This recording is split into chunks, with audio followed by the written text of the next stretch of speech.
This is it, the game you have all been waiting for.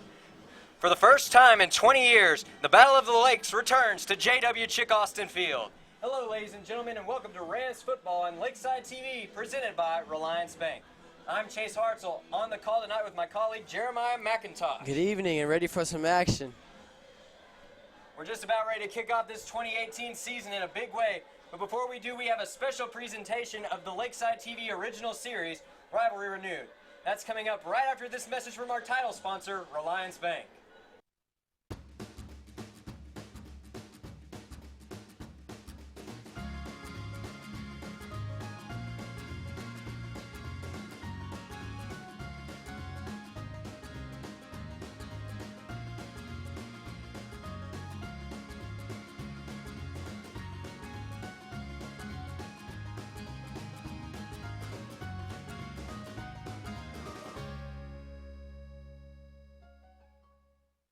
Excitement. Shenanigans. Ultra dynamic. Passionate. Clash of the Titans. As far as excitement and just enthusiasm, there's not a better rivalry than Lakeside, Lake Hamilton.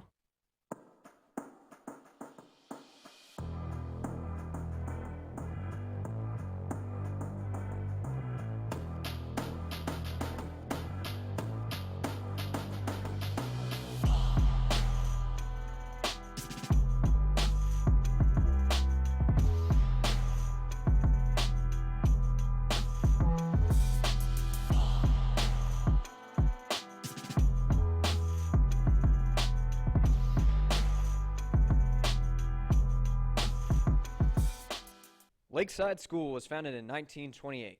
19 years later, another school surrounded by a lake opened across Hot Springs, Lake Hamilton.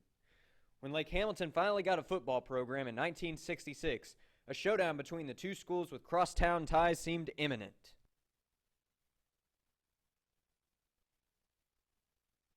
The Lake Hamilton game was started in 68 or 9. And ironically, the coach that started that program at Lake Hamilton was Ronnie Moore. And he was a graduate of Lakeside and a basketball player, but never played football. Legendary Lakeside coach Chick Austin played a big part in the forming of this rivalry. When it started, he was the coach at Lakeside, and Ronnie Moore was alumni, and he and Ronnie were friends. And Frank Spanauer played for Coach Austin here also, and played quarterback. And I think that in itself, I think, helped in the player relationship as a rivalry. The game did not start out as much of a tradition as it is today.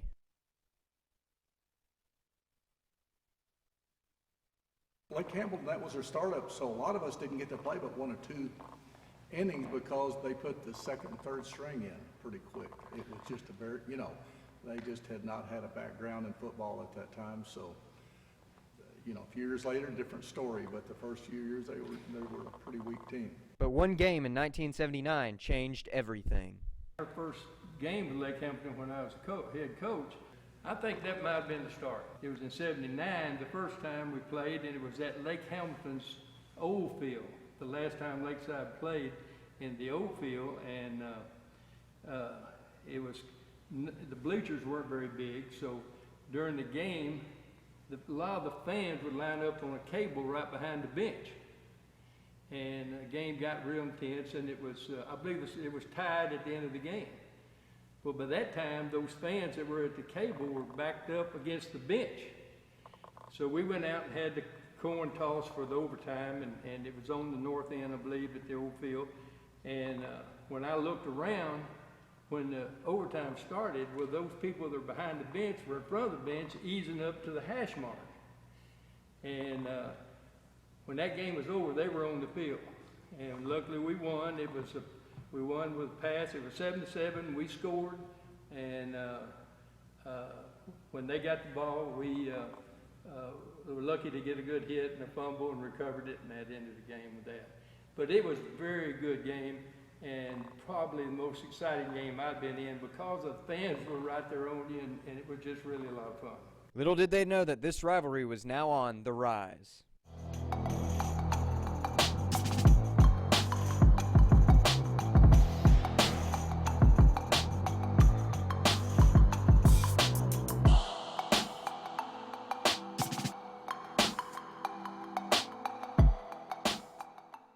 What do you eat? Wolf meat. Ram meat. How you like it? How you like it? Raw, raw, raw.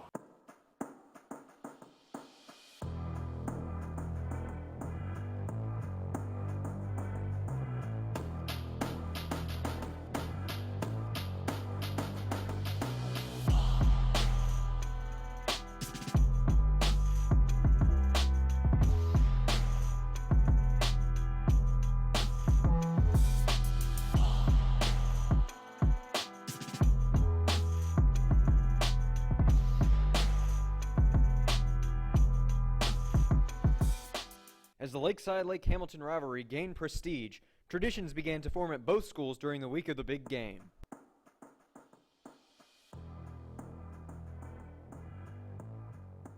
Even when, from when we were kids, they would be all over the place, like cheerleaders and pep rallies and stuff.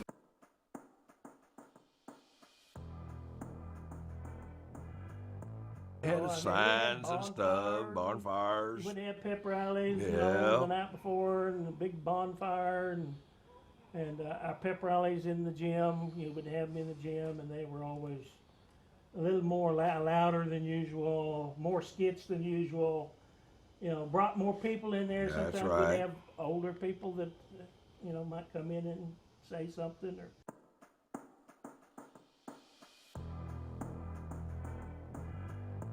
They, would have the week of Spirit Week before the Lakeside game, and one of the days that I do remember they had was Rich and Cool Day, because to Lake Hamilton at that time, they thought Lakeside was the rich and cool, the preppy, and of course Lakeside had the hillbilly days, and they thought we all had on cowboy boots and drove trucks and that sort of thing.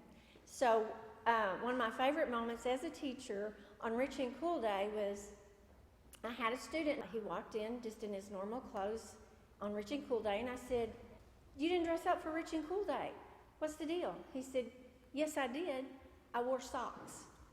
And so he had socks on with his shoes, and normally he didn't wear socks, and so that was his version of being rich and cool. Lakeside head coach Paul Humphreys also noticed a change on the field. Lake Hamilton started increasing their play, and we're getting better and better every year. Actually, when Lake Hamilton B does, and then at our place, and then when we went back over, then we won that game. This back and forth trend would continue until 1984, when Lake Hamilton began to assume a role of dominance in the rivalry.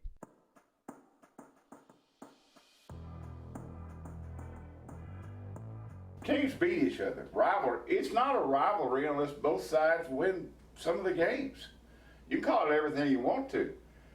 But in the last few years, when you look at all those one team winning all the games, that's hardly constitutes a rivalry. It's up to both. It's up to the team that's not in power, so to speak, to make it one. Once again, a single game was able to change the entire course of this rivalry.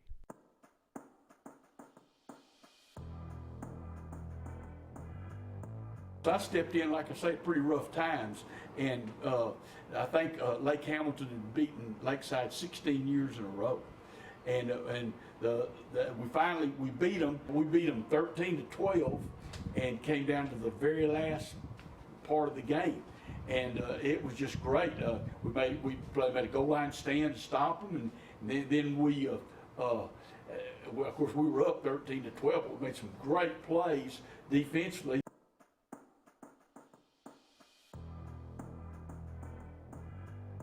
There was a few seconds left in the game. I had a sack on the quarterback, put him out of field goal range. Kicker missed the field goal. Into the game.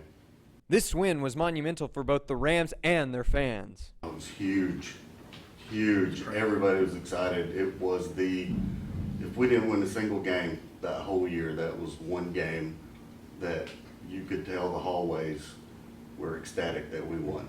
It was such a big win for our fans that they kept the scoreboard on all night long and all weekend. It was like, and I walked out after I got all the kids out of the stands, out of the field house, and check on the injuries, see if anybody was hurt or anything like that. And there was still hundreds, if not thousands, of people still left in the stand. And I stayed up here till 12:30, 1 o'clock, and they didn't want to turn the lights off. It was that big of a win for our fans. By this time, the rivalry had risen to its greatest height yet, but with every rise, there must come a great fall.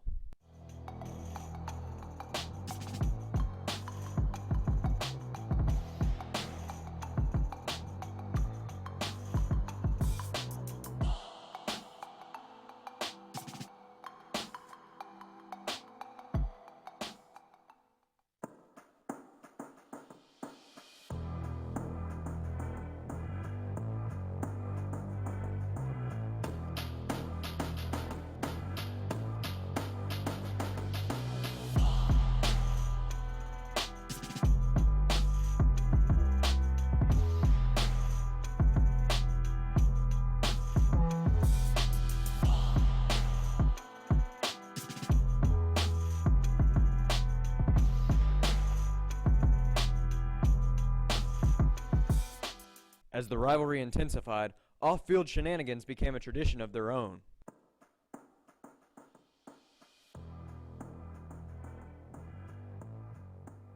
Shenanigans were definitely something to look forward to every year. We would always plan that Night before. way ahead of time. Yeah, that was. I think a lot of people look forward to that almost as much as the game. Eggs, anything like that. Yeah. Spray Yeah. paint. But Yes, there was some other stuff. A lot of other stuff. Over time, it seemed to some these shenanigans were detracting from the game as a whole.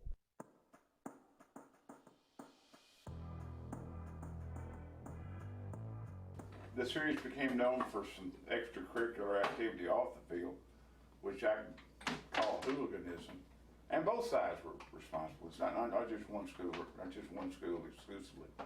But a lot of activity that had nothing to do with the ball play, and certainly didn't enhance the status of either school.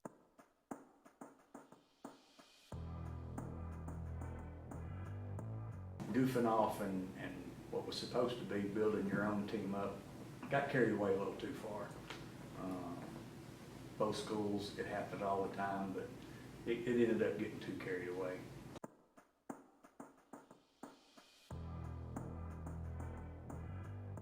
We would play it every year. It just got out of hand, but it wasn't the athletes that caused this rivalry to go down the drain. It was it was people that weren't in school and people that were in school that weren't playing. There was always nothing but a lot of admiration and respect on the field on both sides of the ball when we played.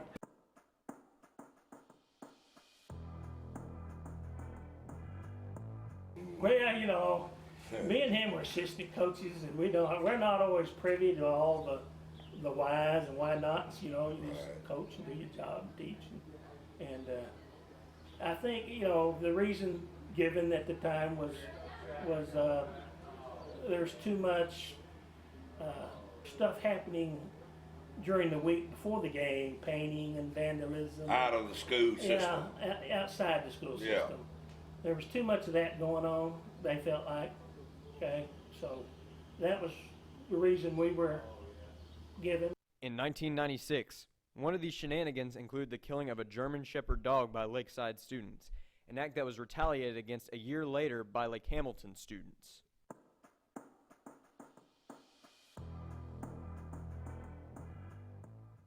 Well, an incident where there was a goat was killed and painted, which was my senior year of high school, was probably the straw that broke the camel's back. Walston's assumptions were probably correct, as just 2 years later, Lakeside and Lake Hamilton would meet for the final time. In the following years, people would wonder if the shenanigans were the entire cause of the rivalry's cancellation. You could easily point to that being the cause, but I think really the cause was, you got to win back and forth for it to be a rivalry.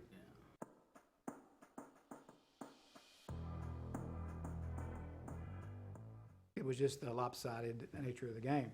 I think Lakeside, they quit playing us. We didn't. It wasn't a mutual thing. They just dropped us from their schedule, And I can understand that because, you know, we were a bigger school and they had trouble competing with us. So, I mean, I don't blame them for doing that, but no, when we quit playing is because Lakeside actually dropped us from their schedule.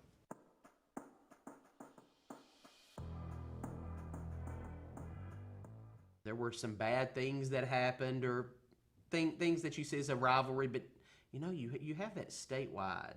You'll have people stealing a rock in Murfreesboro.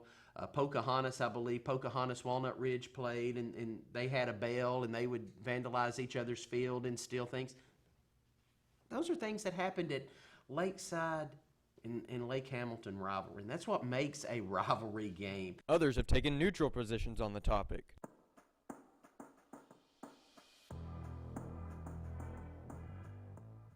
There's several reasons it stopped, but I'd be stepping on toes if I told the truth right now. So I'm just going to plead the fifth because it wouldn't make any difference. It wouldn't make any difference. Regardless, the players and coaches from both sides would have to move on with their programs. That's probably over our head. Yeah, like I say, that's the administrators. They're the ones that made that decision. They make that decision, you know. Yeah, the we school just do boards. whatever they tell us to do. That's our job. That's right. So, you We know. just find another game to And play we're, besides that one. that's right. You know, life goes on. For nearly 2 decades, fans would desire just one more matchup between the two squads. 19 years after their last matchup, they are finally receiving the revival they have been asking for.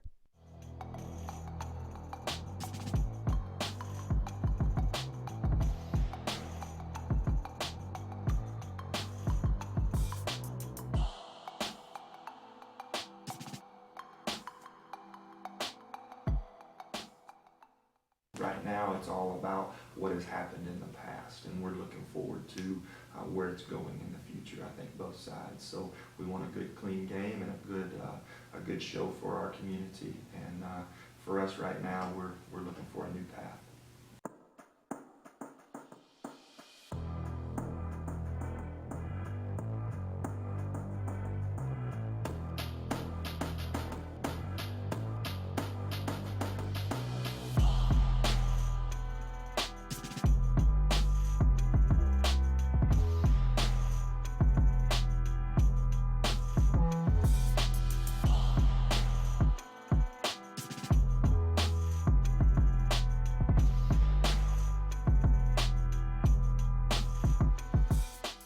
In 2017, it was announced that Lakeside and Lake Hamilton would meet in football in 2018 for the first time since 1999. In preparation for the big game, many have reflected on the importance of this rivalry.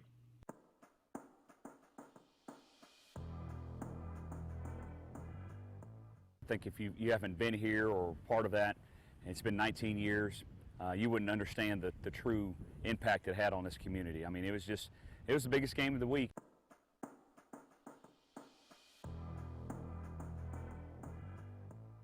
It's still for the kids.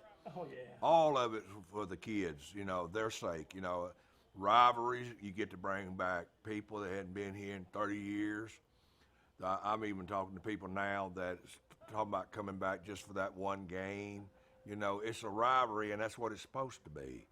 You know, you hear all the negative, and it really is not that much negative because kids are kids. You know, no matter if it's one game or the next, you know, they just gonna be there, and that's part of it. So I'm glad to hear it come back. That's one of the reasons I want to come to the interview today, because it is coming back, and it needs to be. The kids in town are around each other all the time. They know each other by first names, you know, and it's all about the kids and the people that built programs, and they get to come back and see their programs and see all the things, new things that have happened, and it's glorious. It's just glorifying.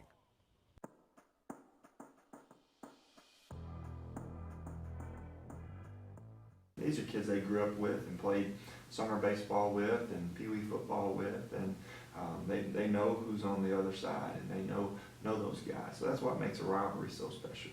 Current Lake Hamilton head coach Tommy Gillerin has had first-hand experience with this rivalry as a Wolf. My senior year, we actually ran a halfback pass, and I actually the one who caught it in the back of the end zone to take the lead, and then we scored them again later. But I think we ended up beating them 28-12. But at the time, it was 14-12, and then I scored and made it 21-12, and then we scored one later. But that kind of broke the game open. And so my memory was I actually caught a touchdown pass in the corner of the end zone right over there. Of course, it was grass back then, and it was a halfback pass. While he does not have any previous experience in this rivalry, Lakeside head coach Jared McBride is familiar with rivalry games of this magnitude. I've been a part of some really good ones. I was at Battle of the Bulldog, Springdale High School and Fayetteville High School, the 100th annual game, and that's a special football game. I've been a part of Benton Bryant and the Salt Bowl, and I know what good rivalry matchups are like, and I expect this one to be just the same. Like McBride, many are anticipating an amazing atmosphere for August 31st.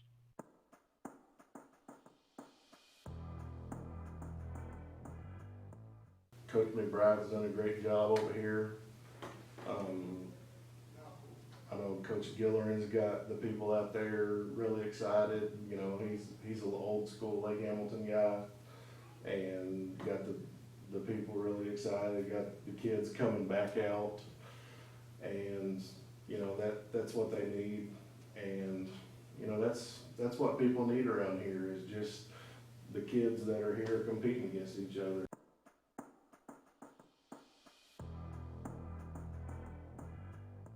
It'll just be like a festival without the merry-go-rounds.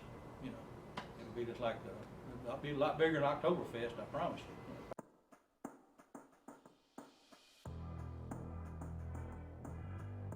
My brother Jason and I both have all of our kids. His two have graduated now, but I have 3 kids here at Lakeside. I have a senior, a junior, and a freshman this year. Just tell everybody I wanted to become a goat farmer and raise a bunch of rams. I'm going to be having an emotional tug-of-war. It won't be I want this team to win. I want it to be a great game, and I want it to be a fair game, and I want everybody to have fun. But it's going to be an emotional tug-of-war with me. With all this in mind, Bob Weisner of the Sentinel Record hopes for one thing on both sides. I just hope that it can be said that after this game that this is that this can be characterized for all time's sake as a friendly rivalry, because that's the most important thing, is to leave here August 31 with a sense of good feeling about themselves, about their school, and about the other guy. One thing is for sure, Hot Springs is abuzz for this rivalry renewed.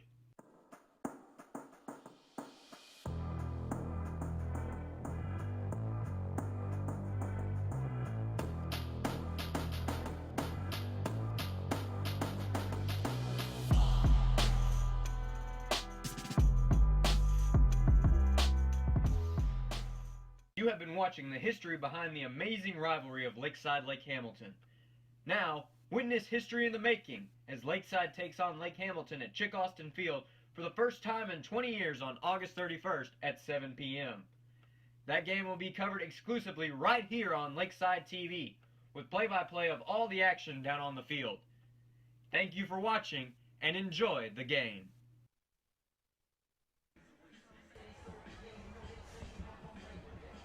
Welcome back to Rams football on Lakeside TV, presented by Relyance Bank. Once again, I'm Chase Hartzell in the booth tonight with Jeremiah McIntosh. Tonight's matchup is a very special one as Lakeside takes on crosstown rival Lake Hamilton for the first time since 1999. These two teams met annually from 1968 up until 1999, with only a couple of exceptions in the early days of this series. In 2017, the school secured a deal for a home-and-home series for these long-separated gridiron rivals, starting with this matchup tonight at Chick Austin Field and continuing next season with a game at Lake Hamilton's home field. Tonight, the Rams will look to claim their first victory over the Wolves since an iconic 13-12 win back in the '96 season. But tonight is not only about the past, it's also about a great modern matchup that sees these two schools possibly as even as they have ever been. In just a minute, we'll send you down to the field for a special performance by the show band of Lakeside and the Lake Hamilton Power Band. But before we do, we at Lakeside TV would like to thank the following for their contributions. First, we would like to thank Relyance Bank for being the title sponsor of tonight's program. We'd also like to thank National Park College for sponsoring all the replays in tonight's broadcast. In addition to those, we would also like to thank Greg Orr Auto Park for their sponsorship of tonight's broadcast. Last, but certainly not least, we'd like to thank the school board for the continual support they have provided to this program. Once again, we'd like to thank all of these sponsors for help making tonight's broadcast possible.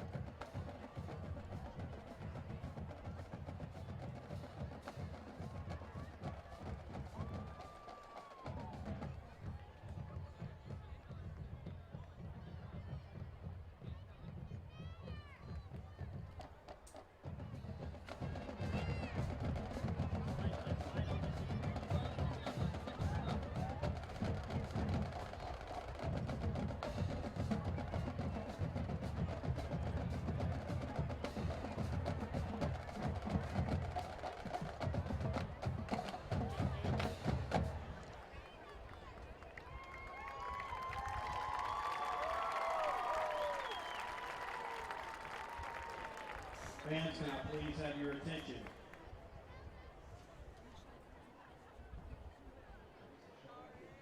The Lakeside School District.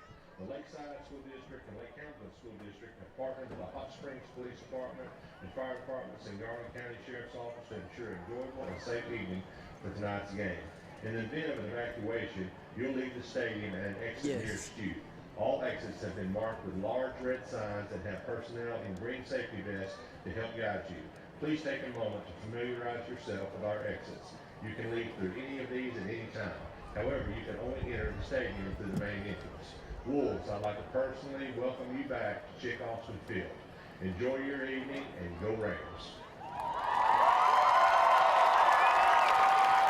Hello, fans, and welcome to Chick Austin Field for tonight's game, which is sponsored by Bank of OZK. Heath Chambers here, voice of the Rams. I'll be calling play-by-play for you this evening with the assistance of my eyes, Shane Weatherford.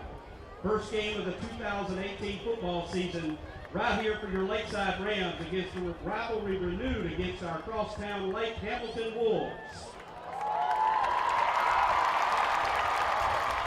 Let's all get behind our Rams and show how much we support them. Now please stand and direct your attention to the flag for the national anthem, which will be performed by both bands.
Awesome, great job.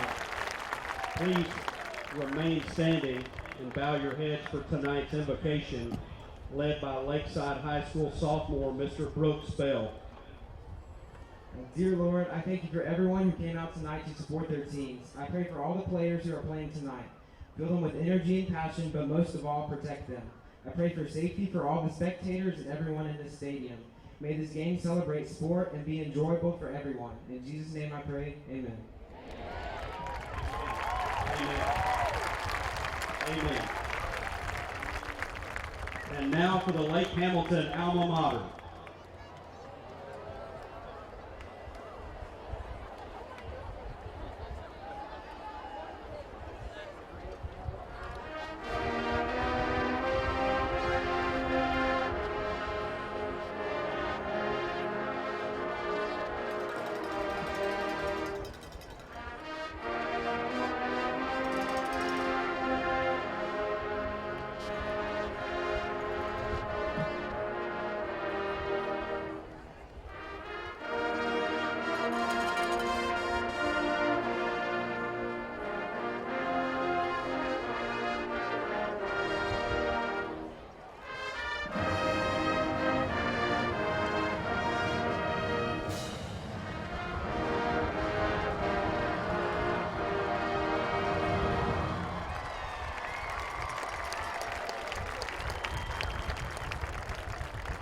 Now here is the Lakeside alma mater performed by both bands.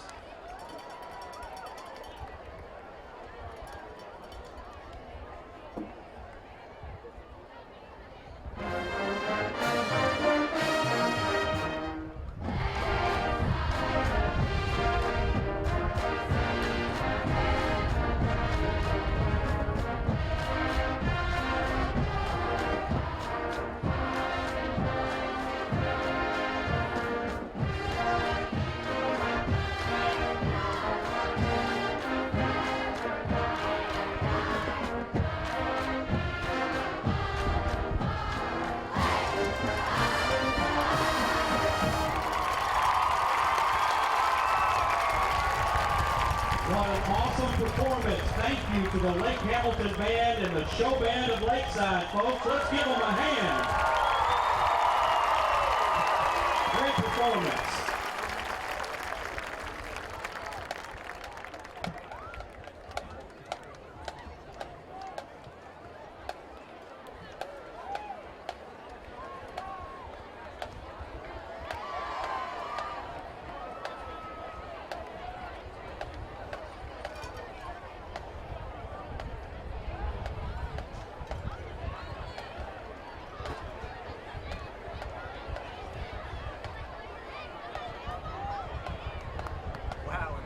Performance right there, a great way to kick off the night. Jeremiah, I've been up here for a few years in the booth, seen a lot of great games that decided conference championships, a couple playoff games in there, but I don't think I've ever seen an atmosphere like this at JW Chick Austin Field. No, not at all. It's packed out here, the lights are on, ready for some action. Thank you for attending tonight's football game here at the Both sides are just ecstatic tonight. Great turnout by both Lakeside and Lake Hamilton. Filled to capacity here tonight at Chick Austin Field. Great atmosphere to kick off this 2018 season. Thank you for your generous donation to Lakeside this evening. In just a minute, both teams are going to take the field.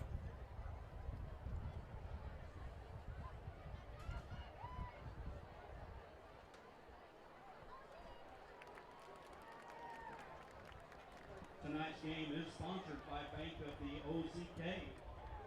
Bank of the Ozarks is now Bank OZK. New name, same commitment to you. Bank OZK is here to help you understand your financial needs and get things done. Visit ozk.com to learn more.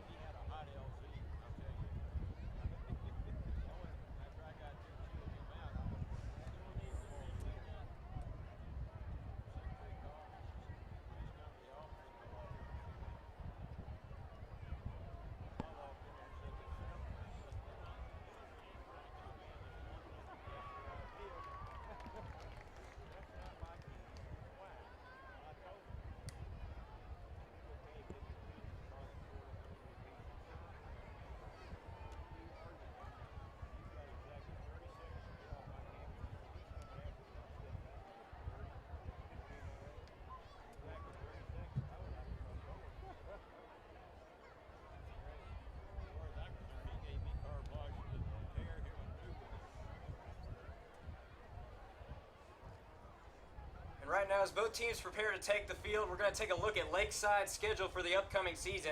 Of course, tonight kicking off with this big game against Lake Hamilton, and then they're going to be on the road for a little bit, going over to Fountain Lake, who they haven't played in a few years, have a history with that program, and then they'll meet Malvern on September 14th. That is also an away game. Of course, last year was a classic. It ended up in a heartbreaking shootout for the Rams.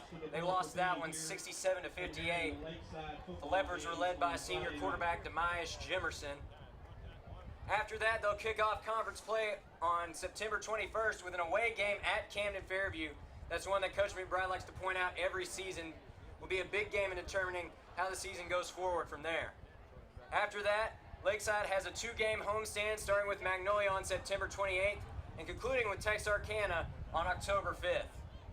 After that, it'll be an away game at Hope, and then they'll be back home for a three-game homestand starting on October 19th with DeQueen. And then on October 26th, they'll play McClellan, and then on November Second, they will be playing Hot Springs here at home.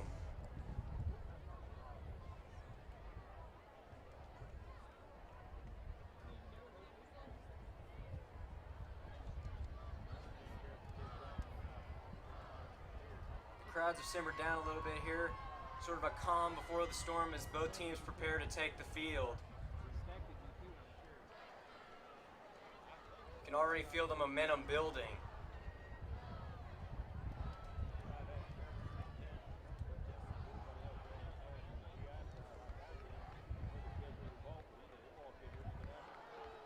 All right, and this season in 2018, there's been some changes in the 5A South Conference. A couple of new teams, Little Rock McClellan and Arkansas High Texarkana, both two very impressive programs in the top 5 in Hooten's Magazine preseason polls, will definitely prove to be new formidable conference foes in the upcoming years. The leaving teams are Whitehall and Wasson Chapel. We will not see them this year, fortunately. Oh, in 2018 conference, Texarkana, Camden Fairview, DeQueen, Hope, Hot Springs, us, of course, Magnolia, and McClellan.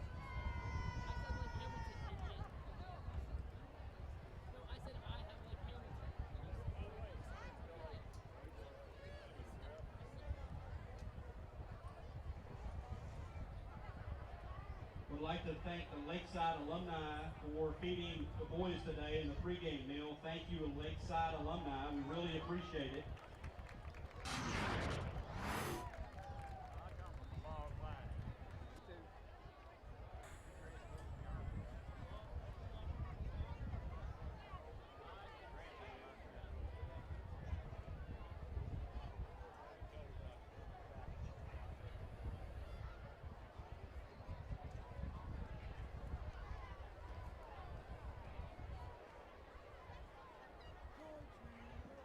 Remember, fans, pictures of Lakeside football games and all other sports. And from that view right there, you can see the Lake Hamilton crowd on the side facing away from our booth tonight. On your phone.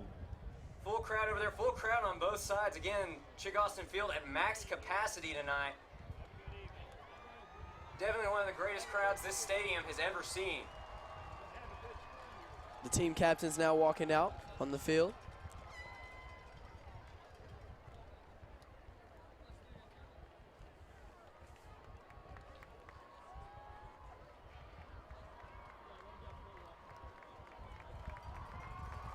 Tonight's captains for Lakeside are number 62, Jonah Nestor, number 64, Logan Tipton, number 44, Aaron Killian, and number 77, Ryan Pelt.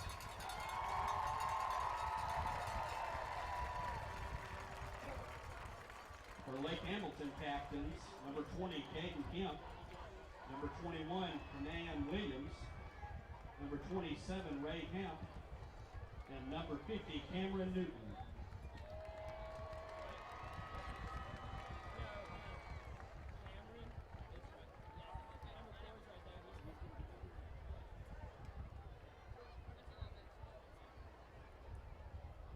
Both teams are now heading out to midfield for tonight's coin toss.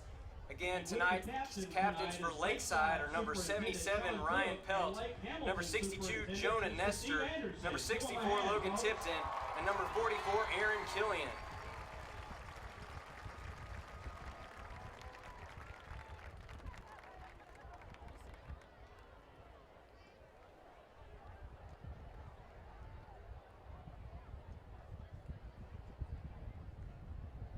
Now a handshake at midfield, a sign of the great respect these two schools have for each other. About to have the coin toss.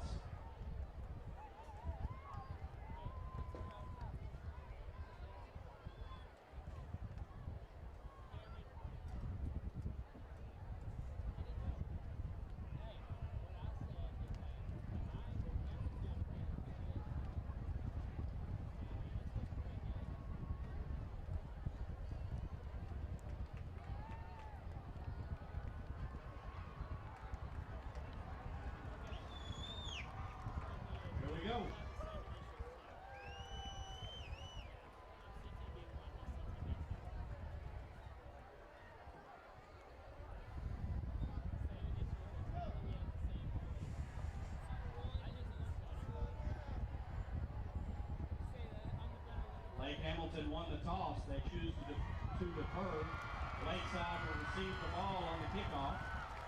So Lake Hamilton has won the toss, and they defer to receive in the second half. That means Lakeside will receive the opening kickoff.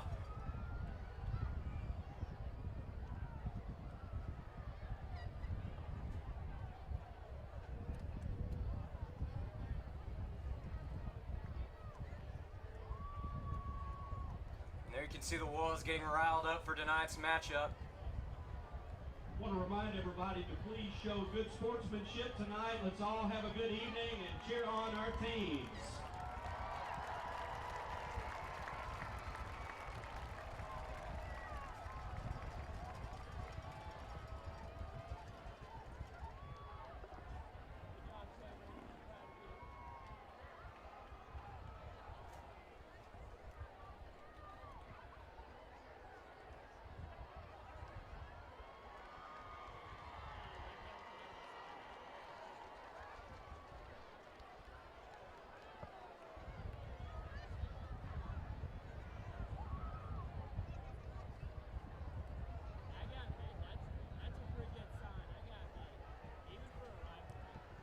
Very creative run-out sign tonight for the Lake Hamilton Wolves. Really a throwback to the older days of this rivalry.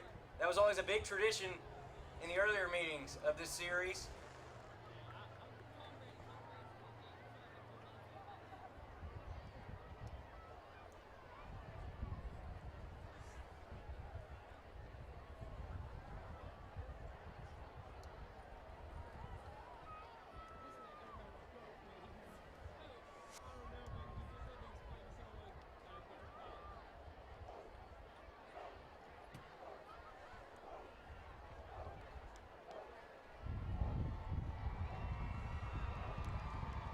As you can see, Lake Hamilton is very hype, and so is Lakeside.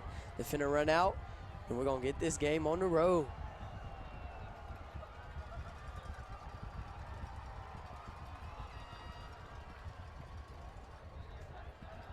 And here come the Wolves.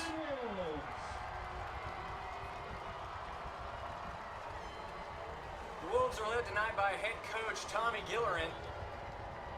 Gillerin led the Wolves to a playoff appearance in his first season. He had a 5-6 record at the school in his first year. And here come the Rams.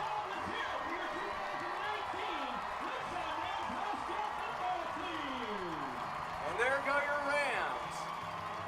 Rams, of course, led by head coach Jerry McBride. They are coming off of 2 conference championships in the past 3 years, had playoff appearances in all of the last 3 years.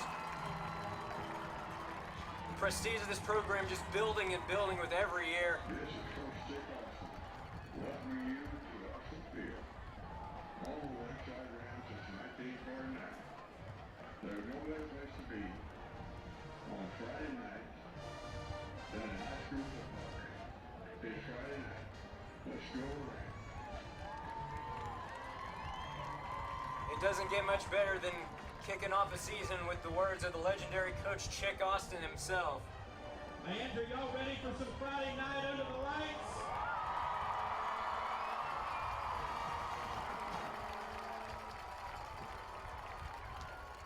Good luck to both teams. Let's have a good game. Now the Rams are taking the field, getting ready to receive the kickoff.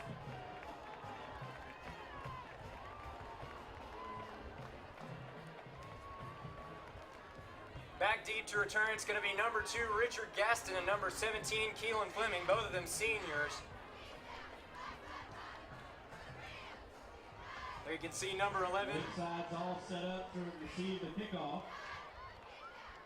Back deep for the Rams, number 17, Keelan Fleming, and number 2, Richard Gaston. Kicking off for Lake Hamilton, number 41, Jordy Morales.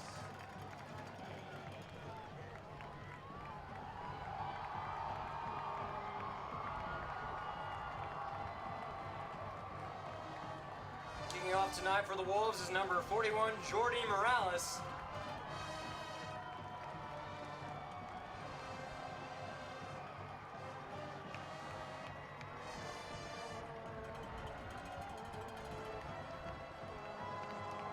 He's got the ball teed up. The fans are on their feet. And here we go.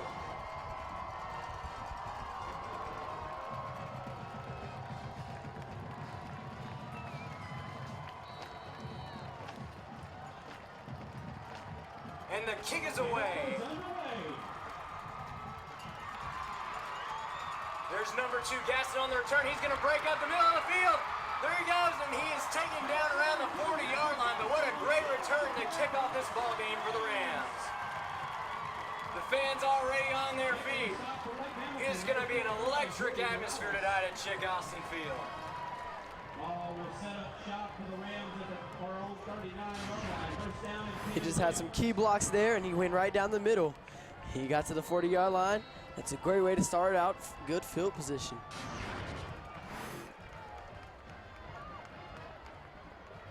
So in the backfield here is number 12, Taylor Gillum, and number 31, Dorikus Ferguson. Quick shift before the snap. There's a fake. Gillum's going to throw up the middle, and it pass complete to Keelan Fleming. An unbelievable catch by Fleming to start off this drive. And the Rams are into enemy territory with the first play. At the 34-yard line of the Wolves. That gives Lakeside another.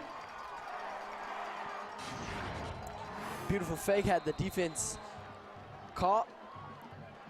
And the throw. Beautiful catch by Keelan Fleming. There's the snap to Gillum. He's going to give it off to Ferguson this time. Ferguson going on that right side. He's going to be taken down about a yard past the line of scrimmage. Dorikus Ferguson carrying the ball for Lakeside. Making the stop for the Wolves, number 21, Kanan Williams.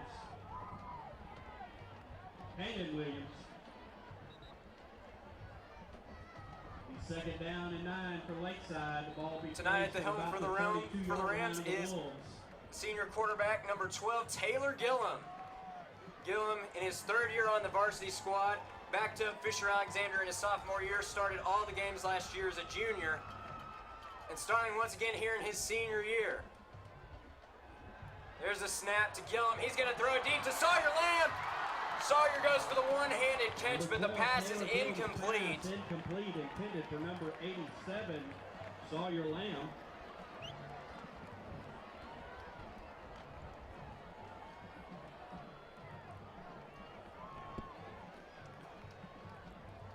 That'll bring up 3rd down and 8 for Lakeside. It was a great pass on target. I think he was trying to go for the Odell look there. It's going to set up the Rams with 3rd and 8.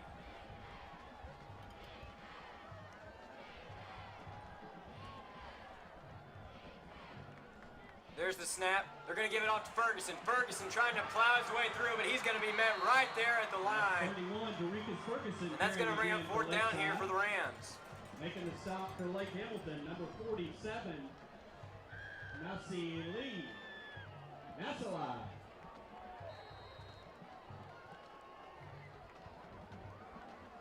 So it's going to be 4th and medium here for the Rams. 4th and 6 to be exact. Brings up 4th down and 6. And it looks like the Rams are going to go for it here. It's going to be Gillum and Ferguson again in the backfield. There's the snap to Gillum. He's going to look to throw. He's going to the right side. Pass is incomplete. In and out of the hands of number 24, Will Perigo, and it's going to be a turnover on down for the Rams. Incomplete, intended to number 24, William Perigo. Impressive stand early on there for the Wolves defense. Lake Hamilton will take over on downs. We thought we had a 1st down there, but that's all right. We'll get the ball back with try to get a turnover on downs for this defense.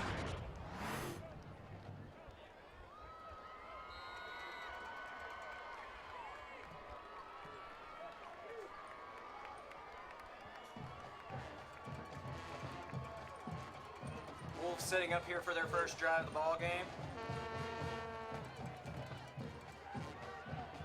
There's a give onto the left side. That's number 18, Braden Broughton for Lake Hamilton.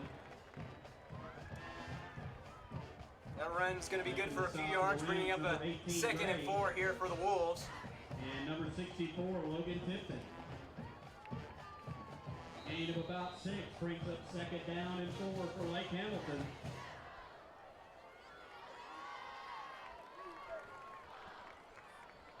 Looks like number 8, Caden Napier, will be starting off tonight for the Wolves at the quarterback position.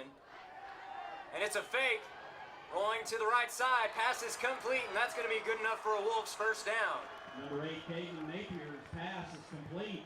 Number 2, JT Bardwell on the reception. Bardwell.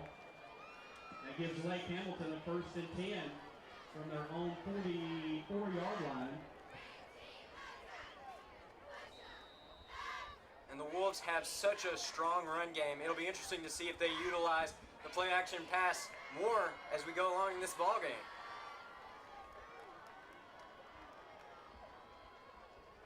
There's the give to Napier. He's going to hand it off here. It's number 18, Braden Broughton on the reception. Flag down on the play. We'll look to see what the call is here. Holding will be called against Lake Hamilton. It's going to be a holding call on Lake Hamilton, so that's going to back them up a bit.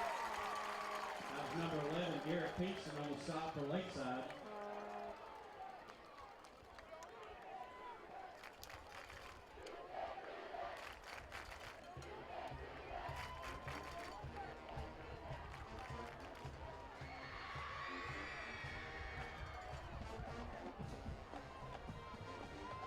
That moves Lake Hamilton back to their own 31-yard line.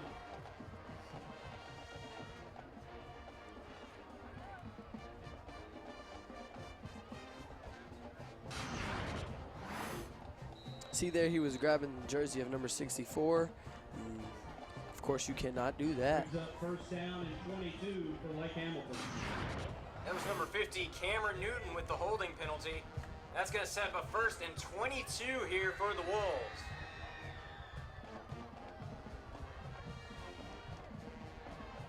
There's a give off to Broughton again. It's going to be a run down that left sideline. There he goes. Back to the original line of scrimmage. Here it looks like he got a 1st down on that huge carry. Good for at least 20 yards.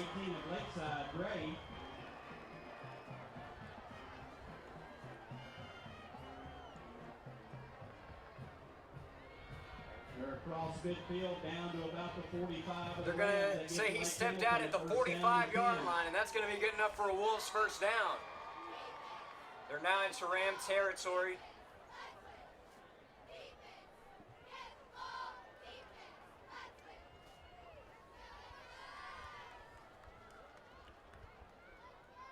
There's a snap to Napier. Again, he's going to give it off to Broughton on that left side.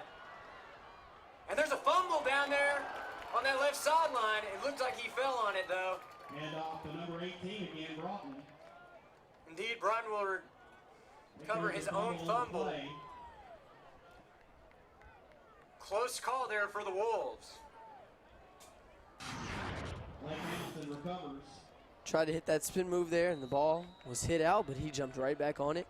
It is still there. Lake Hamilton's ball. 7 for Lake Hamilton.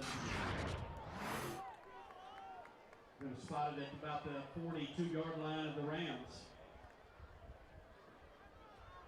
It'll be 2nd and 7 here for the Wolves. Ball on the 42-yard line.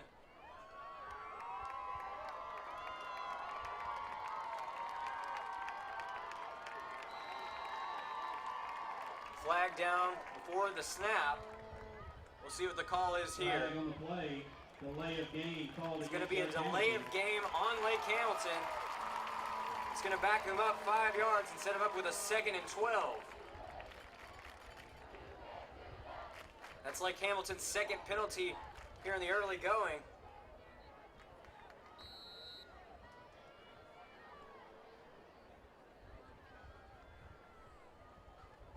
That'll back them up 5. It'll bring up 2nd down and 12 for Lake Hamilton.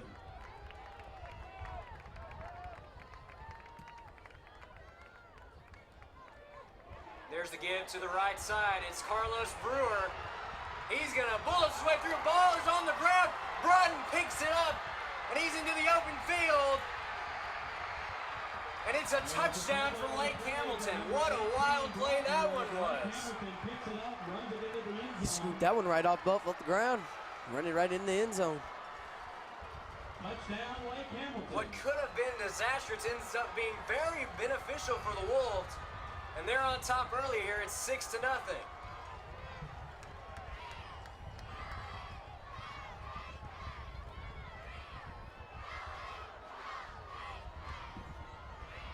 Number 95, Spencer Hillard, is going to line up for the PAT.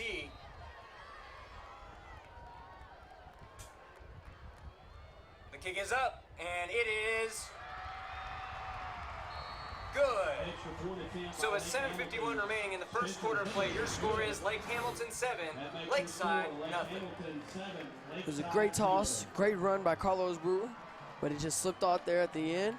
And what thought was going to be disastrous, number 18 scooped it right up and went in the end zone. Great forced fumble there by number 11, Garrett Pinkston of the Rams.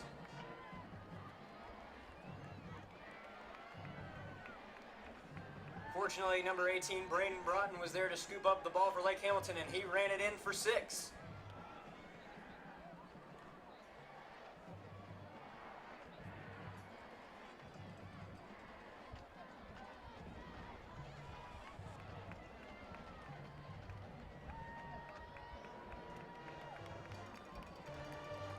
See Coach Rockwell, the defensive mastermind of this Lakeside team, going over the drive with his players, preparing for the next one.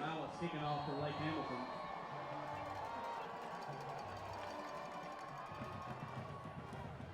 And this one's going to be a squib kick up the middle. It's going to be number 4, J.J. Harville on the return, and he's going to be stopped at around the 30-yard line. There's going to be penalty flags down after the play. We'll see what the call is here. Number 20 making the stop for Lake Hamilton, Kemp.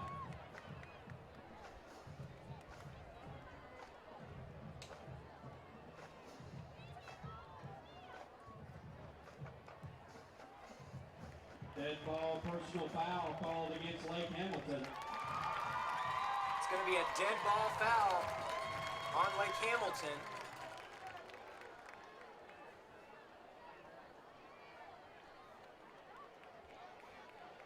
That's going to move Lakeside up about 15 yards. That's a 15-yard penalty. That'll set Lakeside up at their own 47-yard line. First down and 10 Rams.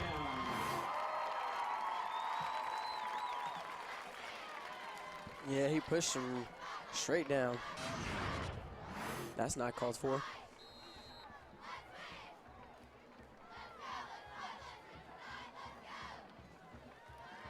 So again, it's Gillum and Ferguson in the backfield. There's the snap and the give off to Ferguson. Hand off to number 31, Derickis Ferguson. Making the stop for Lake He's going to Hamilton, move the ball number up about 27, Ray Hemp. 2 or 3 yards beyond the line of scrimmage. 55, Austin O'Neill. Short gain of 2 brings up second down and 8 for the Rams.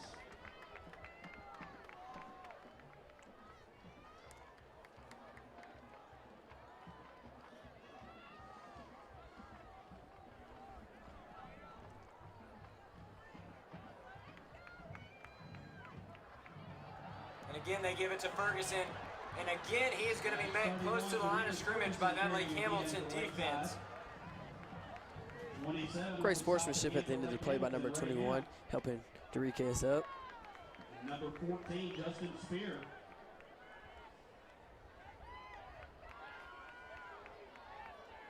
Maybe a half yard on the play brings up third down and a long 7 for the Rams. They've had 2 run plays, and let's see if they'll turn it around and start passing the ball.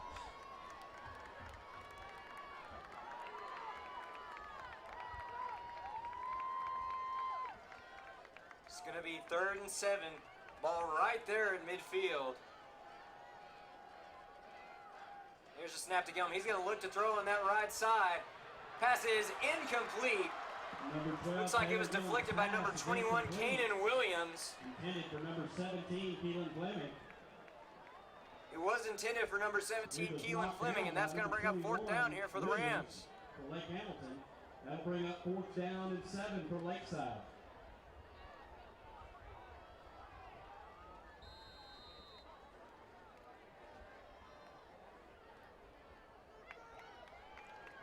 facing a 4th and 7 here in midfield. It looks like the Rams are going to go for it.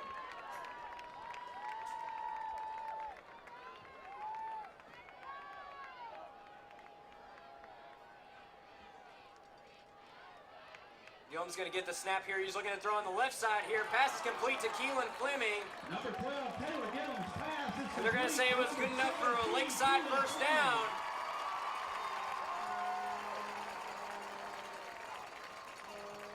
A gutsy call there in the early going, but it pays off here for the Rams. Knocked out of bounds by number 44 for Aiden Qualls. But that's good enough for another Lakeside Rams. Great pass. And great way to catch the ball. And resulted in a first down. Fleming with 2 receptions already in this game. There's a give off to Ferguson up the middle. And this time he's going to bulldoze his way through Lake Hamilton deep for some decent yardage. Number 47 for Lake Hamilton making the stop. They'll say he was tackled at the 36-yard line.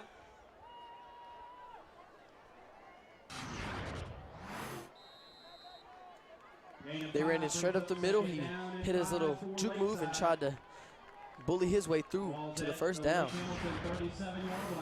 Also great blocking by the Lakeside O-line there.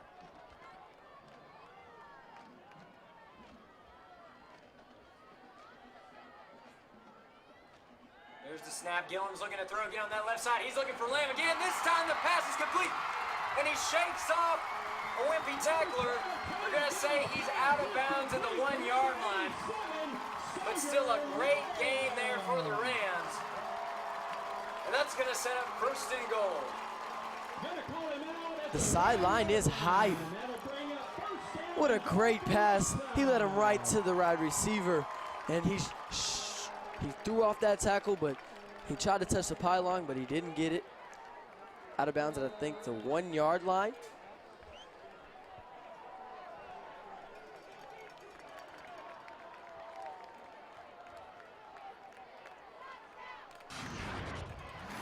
They're going to mark the ball about the length of the end zone away from the goal line.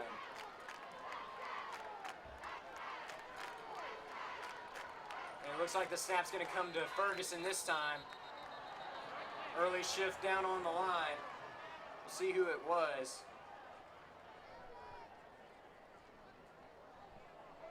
False start on the Rams. That'll back them up a bit. Still first and goal. First and goal from about the 5.5.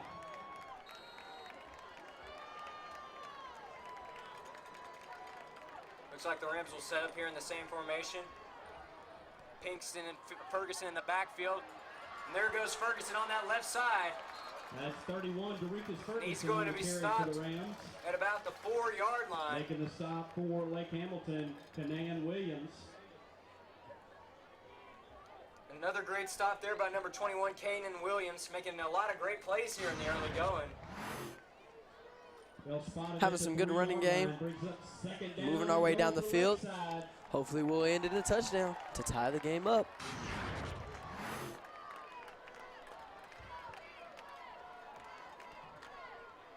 And again, they'll set up with Ferguson and Pinkston in the backfield. Here's the snap. Running to the left side. Ferguson gets tripped up there. That's 31. He reaches towards the goal line. It looks like they're going to mark it down at the 1-yard line. So it'll be 3rd and goal here for the Rams. Austin O'Neal. He's inside the 1. Just inches away from their first score of the 2018 season.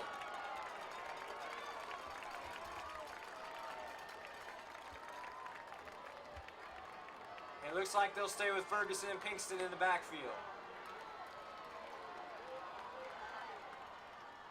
There's the give. Ferguson looking to bulldoze his way through. Touchdown, Lakeside! It was number 31, Dorikas Ferguson, powering his way through and diving over the goal line. That's another $50 for the Rams. And now the Rams are just an extra point away from tying up this ball game. Thank you, Top Flight Financial, for donating $50 for every Lakeside touchdown.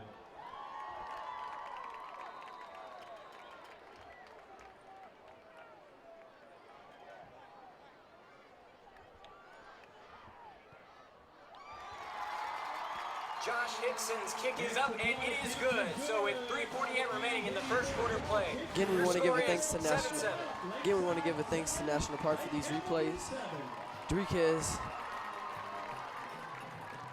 I want to give a big shout out and thank you to the Hot Springs Baptist Church. He just jumped over the O-line. He bullied his way in the end zone.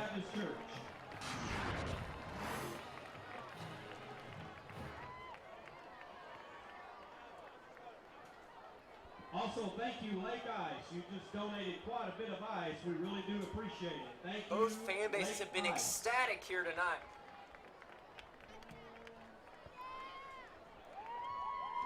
Remember, fans, tonight's game Attendance is in full sponsored force by on Bank both sides. OZK. Meet Bank OZK. There you can see the We're building Lakeside community student one section. Tonight's relationship theme at a is time. Blackout. Let's work together to help you reach your And on the other financial side of goals. things, Lake Hamilton has brought their student section, and they have a whiteout theme this evening.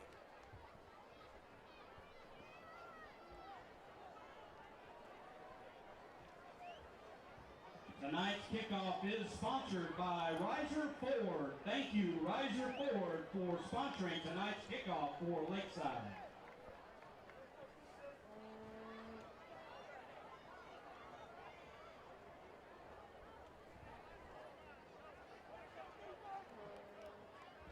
Back deep for Lake Hamilton's number 18, Braden Broughton. Kicking off for Lakeside Rams. Hinks has teed this one up to kick it away. Number 18, Braden Broughton, back deep to return. It's a short kick here. That's number 20, Caden Kemp. Caden Kemp on the return there, but he was quickly met by Ram defenders. Number 23, Colton. And just like that, the Wolves will come up to set up for another drive. Lake Hamilton will have a first down and 10 from their own 32-yard line.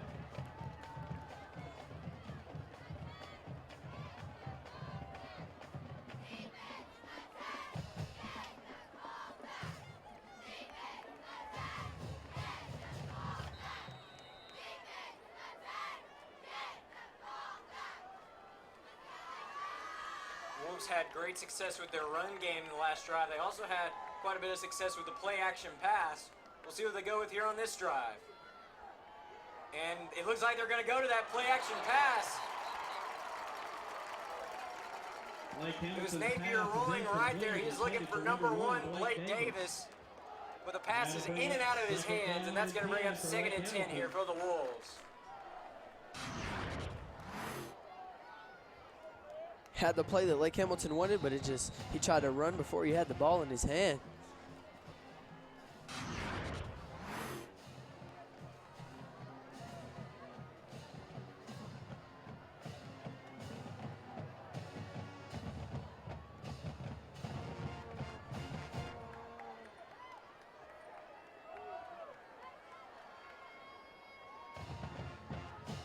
And there's the give off here. It's going to be number 11, Zach Bradley, on the carry. Zach Bradley has Lakeside ties. He was a student here a few years back. Making the stop for the Rams, number 20, Reese Turner.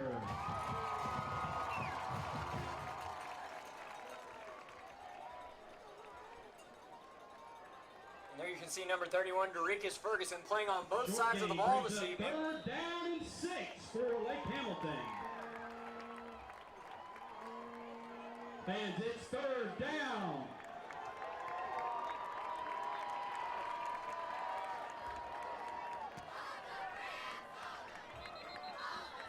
Penalty flags down on the play here. Flag on the play. We'll see what the call is.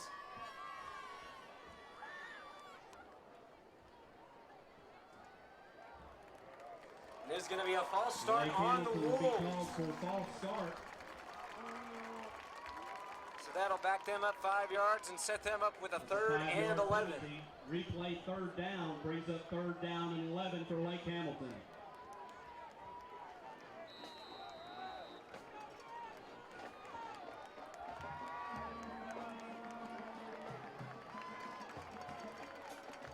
So it looks like it's going to be Napier and Brewer in the backfield here on 3rd and 11. Napier looking to throw. He's going to dump it off to Brewer here on the halfback pass.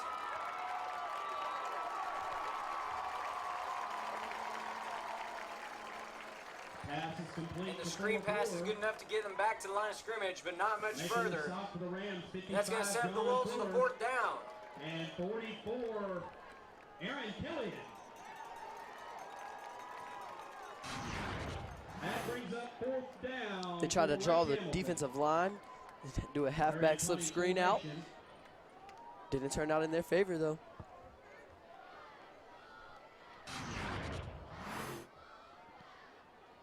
Lake Hamilton decided to punt the ball away. It's going to roll all the way inside the 30-yard line. For Lake Hamilton. There is a flag on the play. Penalty flag down on the play. Holding called against Lake Hamilton. It's going to be a holding penalty on Lake Hamilton.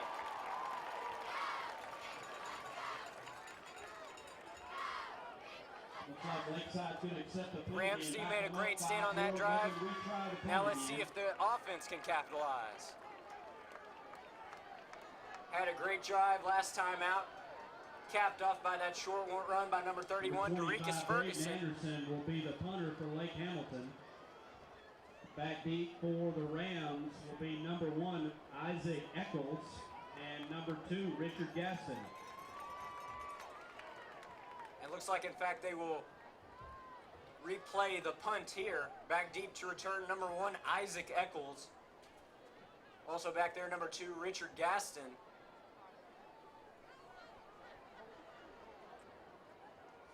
Halfbacks Lake Hamilton all the way back up into their own 16-yard line.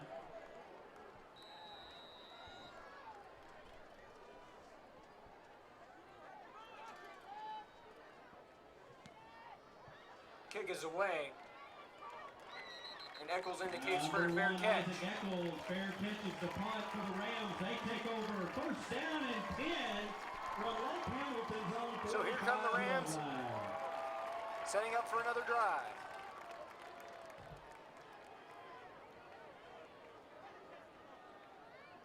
Big thank you again for some donors for tonight. Their generous donations.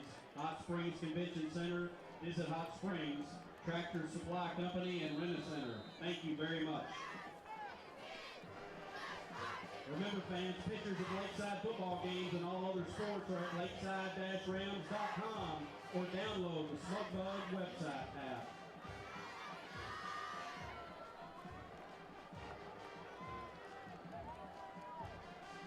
So it'll be 1st and 10 here for the Rams. Ball on the 45-yard line.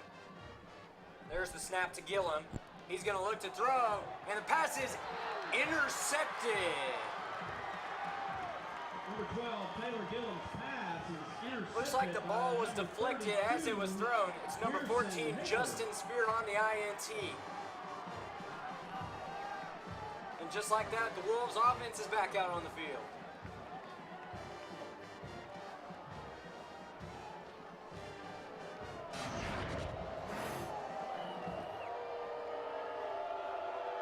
Looks like he had a little pressure coming towards him.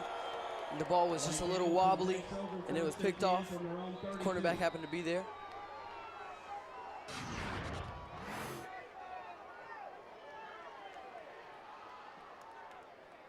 Correction, that was 14, Justin Spear with the pick.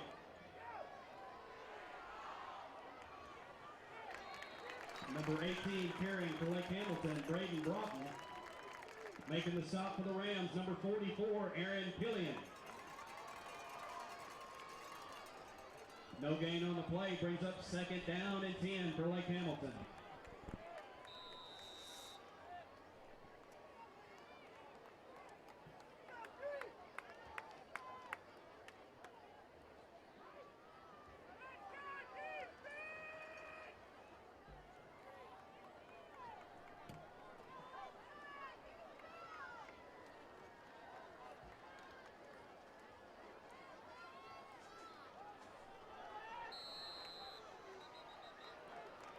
There's a Penalty flag down on the field.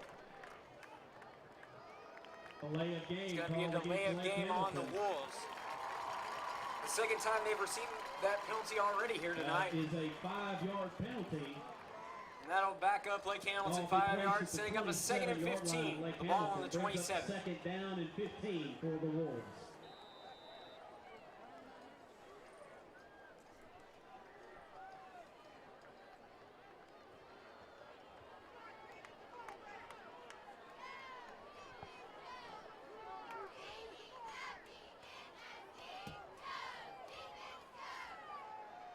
Napier looking to throw.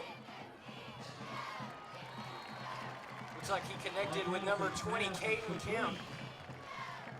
Number 20, Caden Kemp. That's going to be good enough for a decent gain. Making the stop for the Rams, number 26, Ian Shelley. Of course, they went to their play action playbook. Third down and 3 for Lake Hamilton. They connected. Pretty good catch in traffic right there.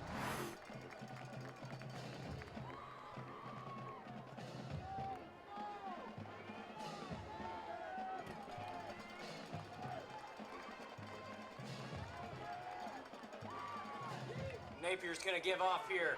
It's Carlos Brewer. On the left side, helmet comes off. And Brewer's able to stay on his feet. Looked like it was number 55, John Michael Fuller of the Rams, who lost his helmet. He'll have to come out for a play. And it looks like that's going to mark the end of the first quarter. Number 20, Reese Turner, they're all on the stop for the Rams, stopping them short. It brings up fourth down for Lake Hamilton. They handed it off. It was a great hit right there. Contact on the helmet right there. It fell off. He shook off the tackle, and more Rams came to take him down. And that play is going to mark the end of the first quarter of play. So with 12 minutes already in the books, your score is Lakeside 7, Lake Hamilton 7. We'll be right back after these messages.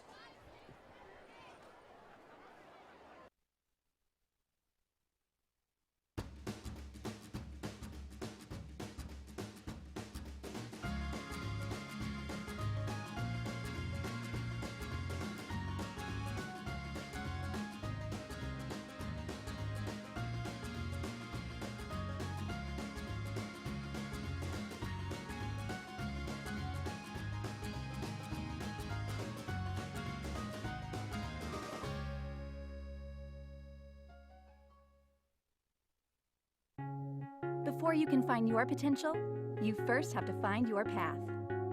At National Park College, our mission is to help you do both, with a university experience that's close to home.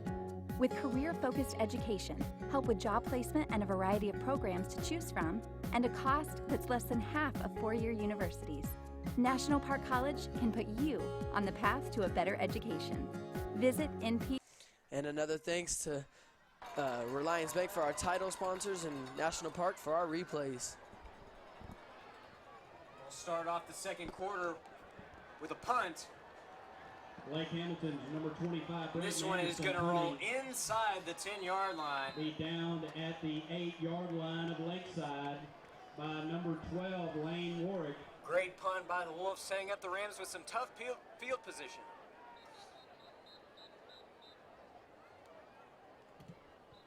Officials timeout.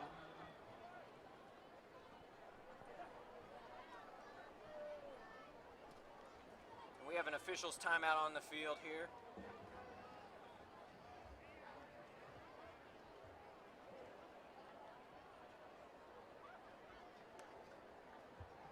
Lakeside will set up shop inside their 10. First down. There you can see number 55, Rams. John Michael Fuller.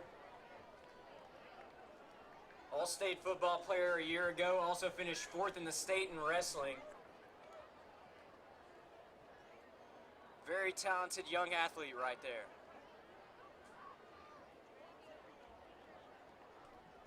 Also very gifted in the musical arts. He actually played Professor Callahan in Lakeside High School's production of Legally Blonde a year ago.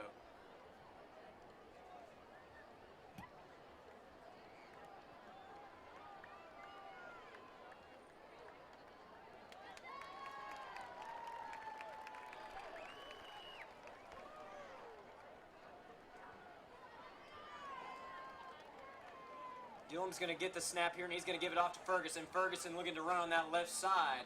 Hand off to number 31, Derekus Ferguson for Lakeside. Making the stop for Lake Hamilton, number 18, Braden Broughton. Lake Hamilton's done a great job so far this evening of containing the Rams' run game. Down and 7 for the Rams.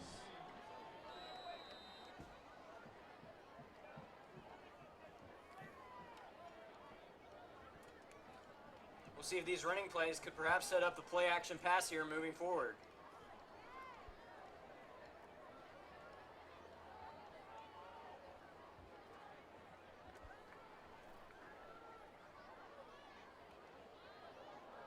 Looks like it's going to be an option run there. Gillum giving it off to Ferguson there at the last minute. He's going to be able to move forward for a yard or two. 27, Ray Hamp. Number 47, Nasalai on the stop for Lake Hamilton. Short game brings They were up trying to run an third option down there, and but there's a 4 little for the Rams. miscommunication, and the quarterback turned the wrong way and gave it to the running back a little late.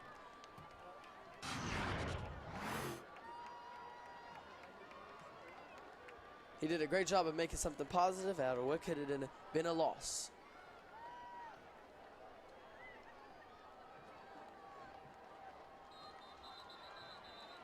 Flag before the play. Flag is down before the play. It's going to be False start called false against start the Rams. on the Rams. Now back them up 5 yards and set them up with a 3rd and 9. 5-yard penalty brings up 3rd down and 9 for Lakeside.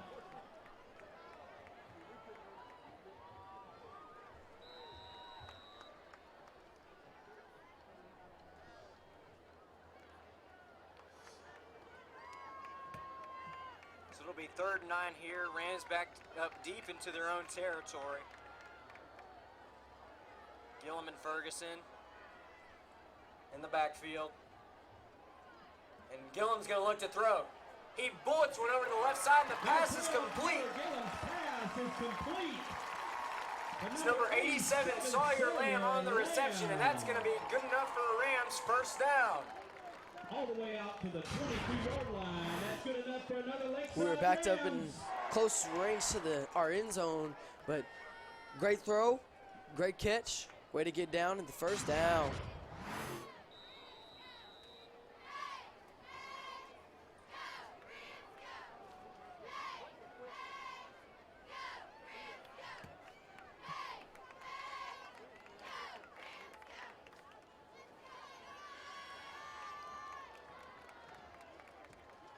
Gillum's going to get it again. He's looking to throw. Pass is complete. It's number 24, Will Perigo, the sophomore, on the reception.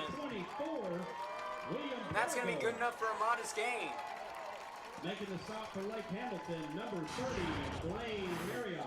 Good play call by the coach, good execution of the play, and good hit by number 30.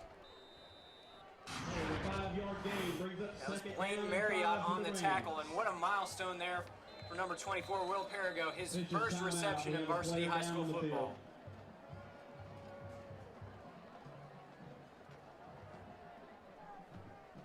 Have an injury on the field, Lake Hamilton.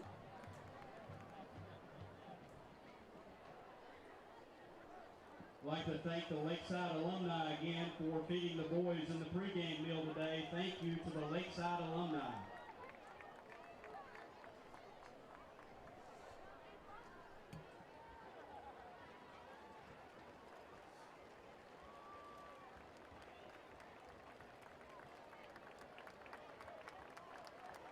Give him a hand, folks.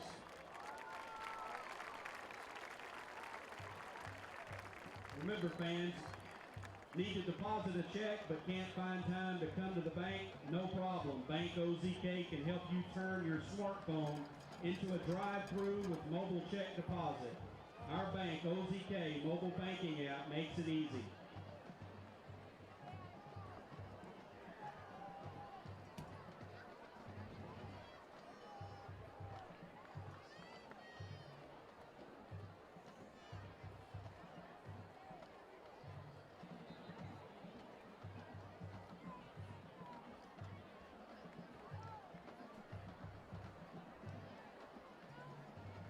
Be sure to stick around for halftime. We have a great halftime show for you this evening.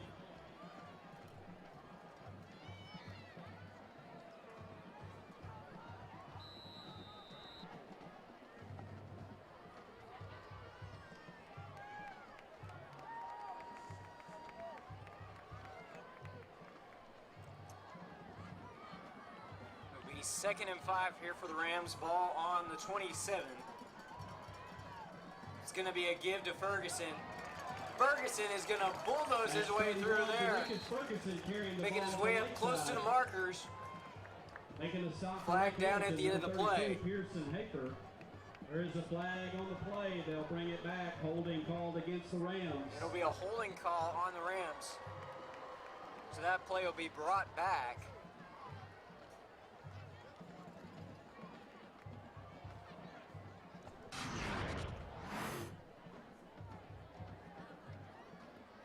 It's a 10-yard penalty. Yes, it was a hold by Keelan Fleming. Yeah, more like a takedown there. Looks like he just got a little bit too much jersey on that one. For the Rams.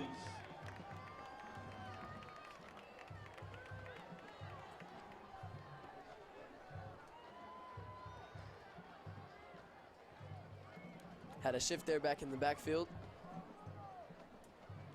And Gillum's going to snap, looking to throw here. He's looking for Fleming on the left side, and that pass is complete.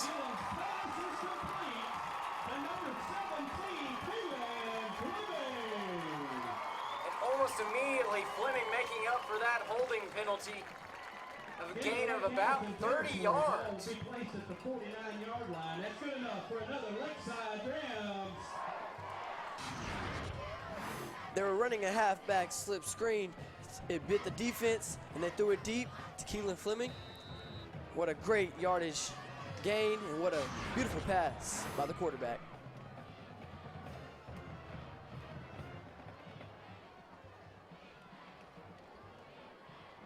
And it looks like it's going to be number 1, Isaac Eccles here on the run. Number 1, Isaac Eccles for Lakeside.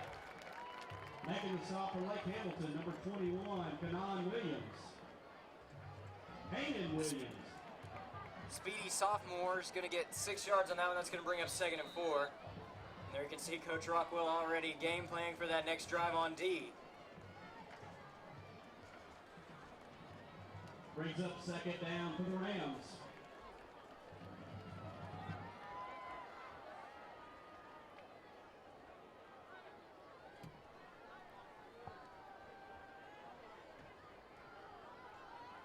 And again, it's Ferguson up the middle. Looks like he got tripped up there. The helmet is off. Making the stop for Lake Hamilton. It looks like it's going to be number 72, Adrian Macias. Officials timeout. And hold on, there might be a player down there on the field.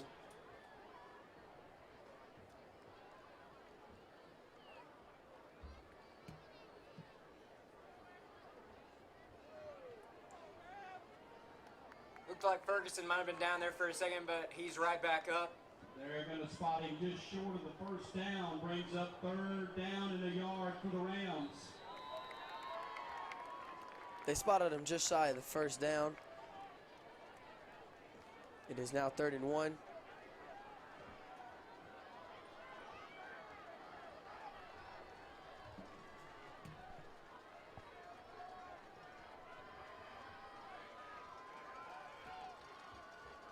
They're going to give it off to Ferguson up the middle, and he's going to have a first down, it looks like, maybe more. Handoff for number 31, Derikus Ferguson, right up the middle.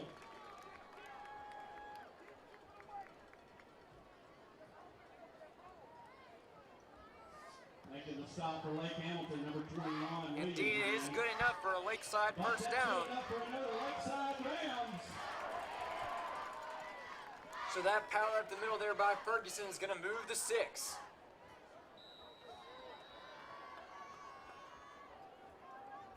There you can see the Lake Hamilton student section with their whiteout theme this evening,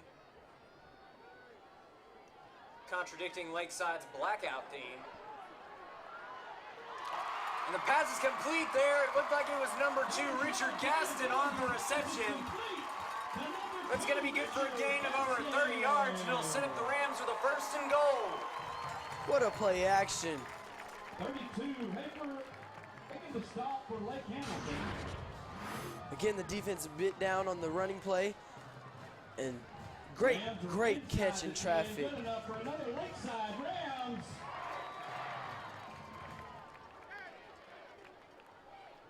Gillum's made some great passes here in the first half, really showing his experience.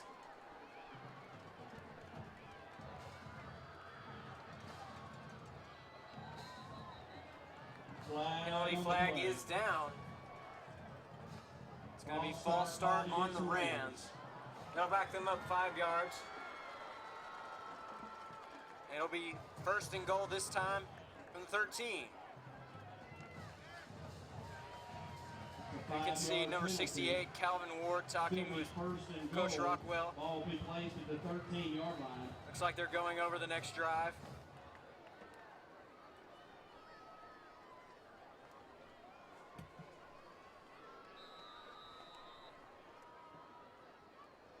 Timeout. We have a timeout down on the field. Their first timeout of the half. It's going to be a timeout called by the Rams. With that timeout, we will take a break ourselves. We'll be right back after these messages. Pictures of all Lakeside football games and all other sports.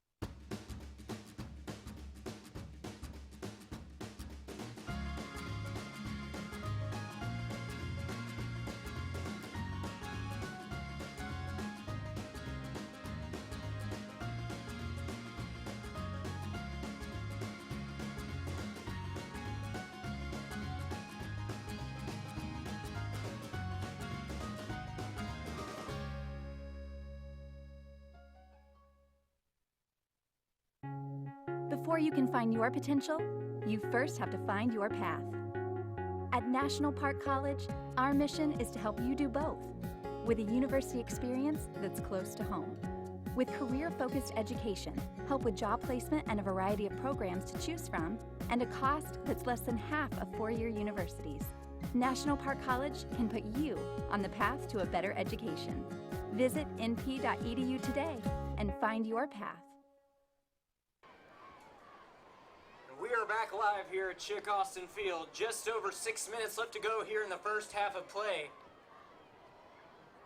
Be sure to stay tuned for tonight's halftime festivities. We've got a great lineup for you, including performances by the show band of Lakeside as well as the power band of Lake Hamilton. The ceremonies will also include the presentation of Lakeside's 2018 5A Soccer State Championship rings. It's the first state championship for the soccer program in its entire history.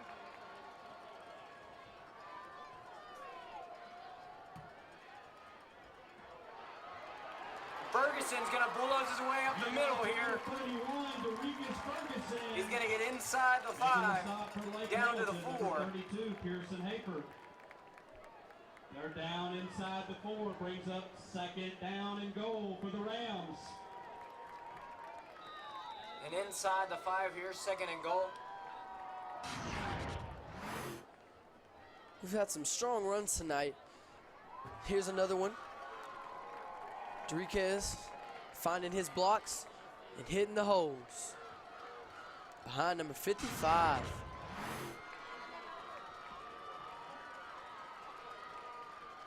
Ferguson's going to take it over to the left side there. He's going to try to keep pushing his way through. He reached over. Did he get it? Direct snap to 31, Ferguson again for the Rams. They will mark him down just outside the goal line, down around the 1. 1-yard line. That'll bring up 3rd. It's going to be 3rd down. For the Rams.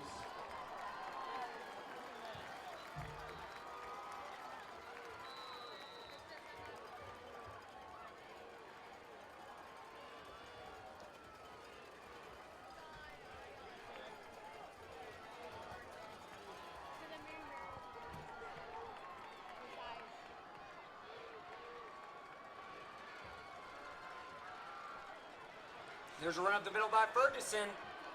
Looks like he might have got it there. Still waiting for a call. Fans eagerly waiting for the call in anticipation. Everybody on the edge of their seat. Waiting on the call. I think that is a touchdown. Referees are going to be conversing. Here's the replay. Get a closer look at it. And they will call it down inside the 1.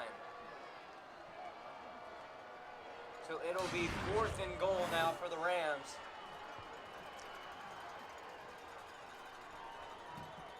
It's like stepping distance from the touchdown. Gonna call him just short of the goal line. They're the nose of the football away from yet another score. This one to take the lead. We have a timeout down on the field. Lakeside will call their second timeout of the first half. Once again, we'd like to remind you to stay tuned for tonight's halftime festivities, including performances by both bands, as well as the presentation of Lakeside Soccer's 5A state championship rings for 2018.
The crowd is standing up on their feet. And this booth is actually rattling right now.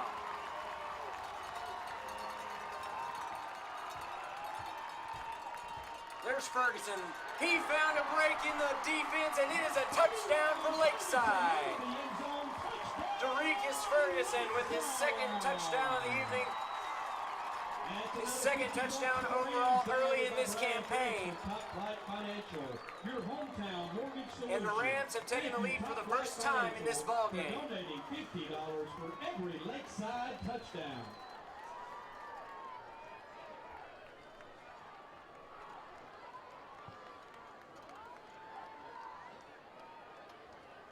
It looks like Hickson will be lining up for the kick here.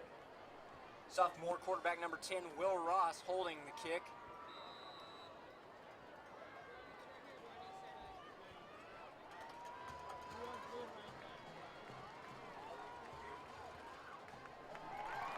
The kick is up and it is good. So with 4:11 remaining in the second quarter of play, your score is Lakeside 14, Lake Hamilton 7. Very key blocks on this. The hole is as big as day. You cannot miss it. Great pull by number 11.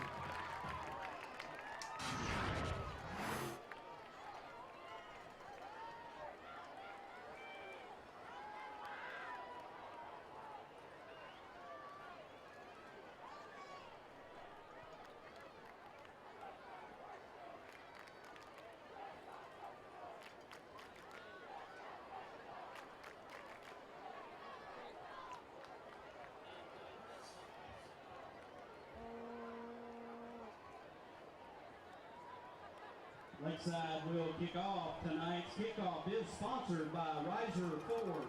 Thank you, Riser Ford, for sponsoring tonight's kickoff for the Lakeside Rams. 84 Josh Hickson set to kick off. 18 back deep for Lake Hamilton. Hickson's got the ball teed up here, looking to send it away. This is a pretty nice kick. Gonna be caught at the 20. Made some shifty moves there. Got up to about the 40, making the 39-yard line. Number 18 making the stop for the Rams, Gray. Looks like it was number 14, Justin Spear, on the return. Great kickoff. Some shifty skills.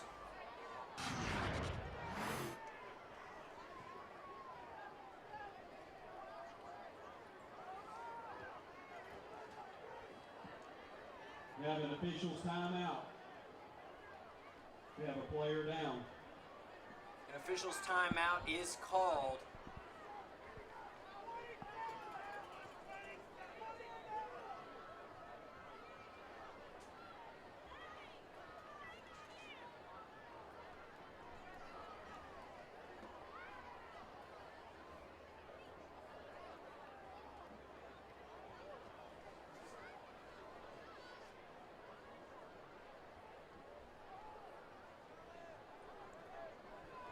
Coach Rockwell is down there getting his team fired up for this drive.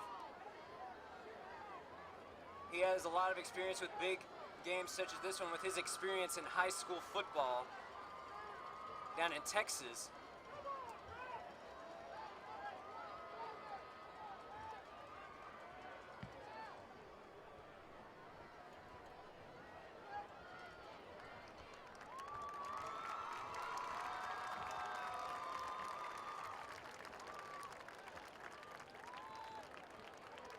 Give me my hands, folks.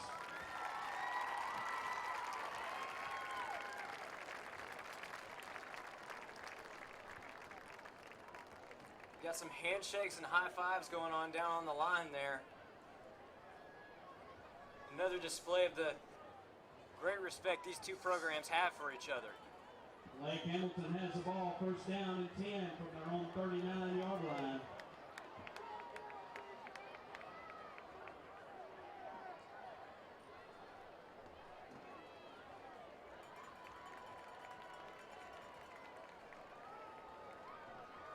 Apparently there's a penalty.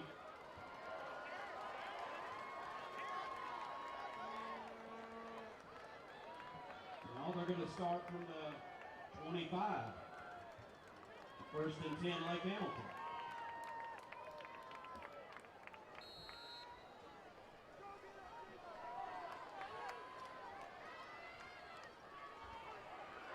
This is going to be a shovel off to Carlos Brewer there. Pitch out to number 4, Carlos Brewer. Making the stop for the Rams, number 44, Aaron Gillian. That's going to be good for a decent gain. Gain of 9 on the play. Again, that's another display of Lake Hamilton's great running game, good blocks, and great yardage right there by Carlos Brewer.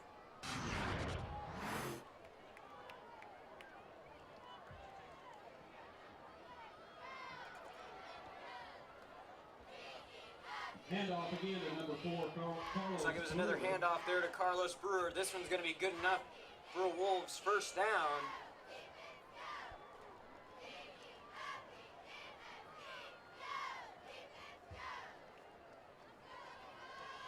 That gives Lake Hamilton a first down and 10.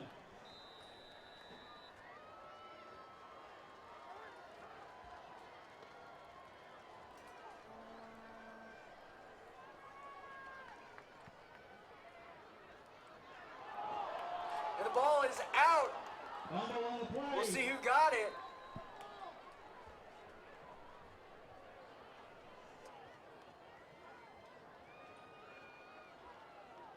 Looks like the fumble is recovered by Lake Hamilton.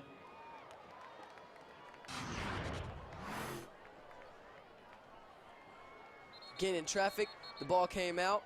Officials timeout. We do not know who has it. Looked like the ball was stripped away there by number 11, Garen Pinkston. Meanwhile, number 17, Keelan Fleming, is limping off the field. Looks like he's favoring that right leg.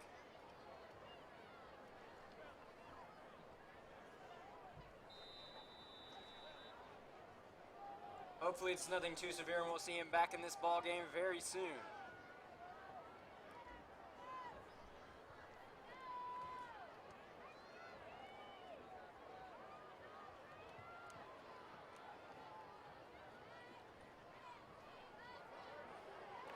And there's a run by Broughton down that right sideline. He is refusing to go down. That's number 18 carrying for Lake Hamilton, Braden Broughton.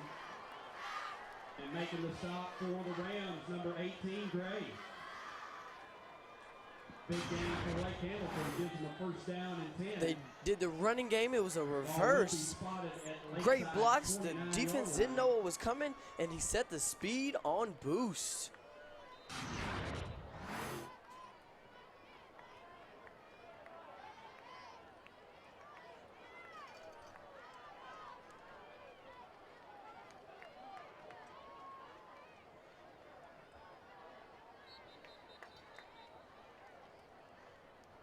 Number 11, Zach Bradley carrying for Lake Hamilton. Making the stop for the Rams, number 55, John Ford. It's going to be a short run there by Zach Bradley. Short gain brings up second down and 9. Stop for made Lake by Hamilton. number 55, John Michael Fuller.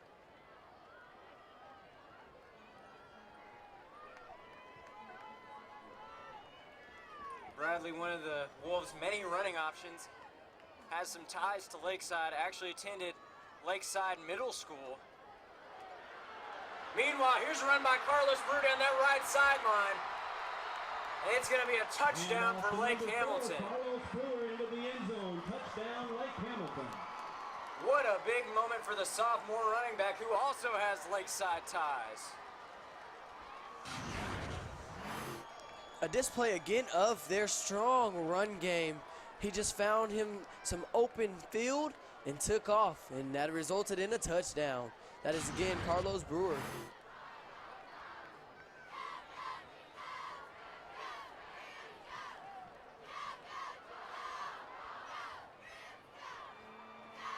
And the kick is blocked.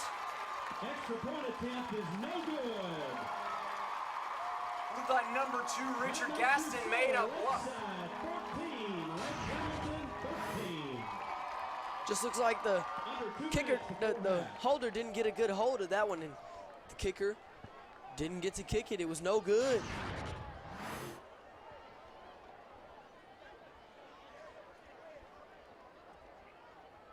So with that missed PAT, the Rams will retain their lead. It's 14-13 with a little under 2 minutes to go here in the first half of play.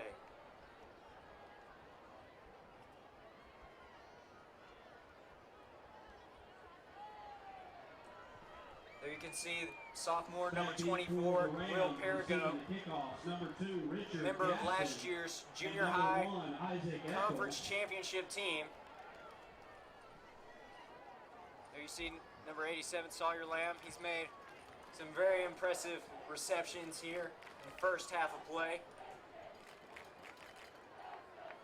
including that big reception that set up the Rams with their first touchdown of the ball game. Number 41 for Lake Hamilton, kicking off Jordy Morales.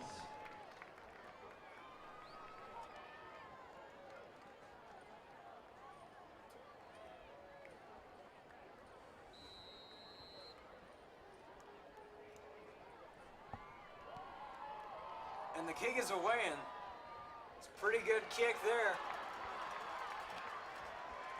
Receiving the kickoff for the Rams, number 2, Richard Looked like it was number 2, Richard Gaston on the return. He's going to get it up past the 30. He did a good job of following his blocks there. Making the stop for Lake Hamilton, number 27, Ray Hamp. Lakeside will set up shop first down and 10 at their own 32-yard line. Minute 52 before half.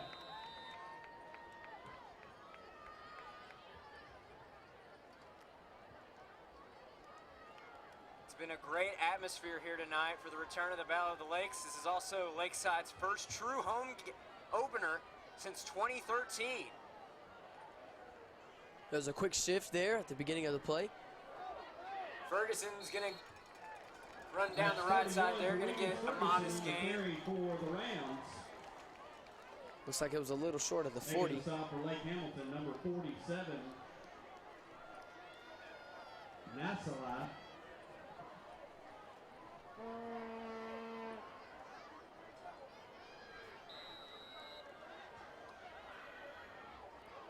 Second down and 5 for Lakeside. It looks like we're going to see Gillum and Isaac Eccles, the sophomore running back, here in the backfield. And Gillum's going to look to throw down that left sideline. And his pass is complete. That ball was a little wobbly, but the wide receiver adjusted. That was Sawyer Lamb. Way to adjust to the ball. Making the stop for Hamilton, number 14, Justin Spear. It was a wobbly ball. Again, like I said, it was underthrown, but Sawyer adjusted and got a great gain there.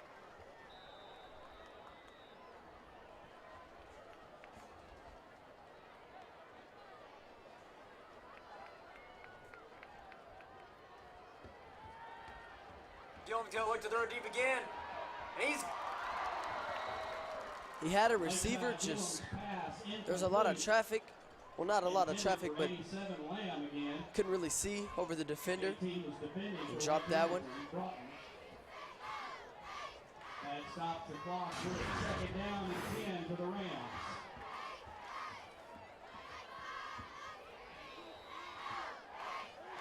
There you can see pass was intended for number 87, Sawyer Lamb. Heads up play by number 18, Broughton, for the Wolves. He is also playing both sides of the field. He is indeed.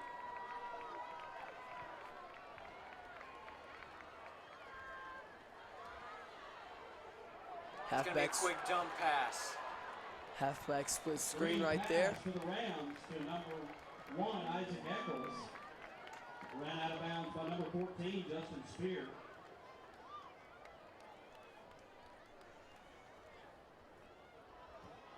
There's a penalty down, though. Will be holding called against the Rams.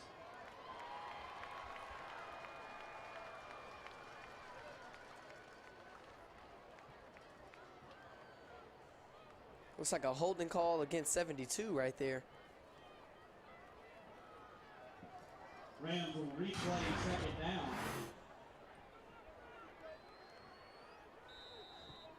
Yeah, he grabbed his top jersey. 16.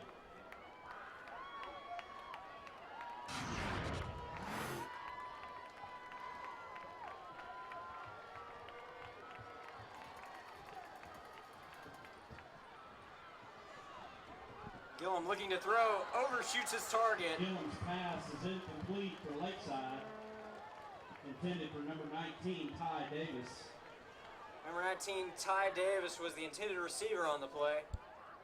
That's going to bring up a 3rd and 16 here for the Rams. Brings up 3rd down for the Rams. Under a minute to go here in the first half of play.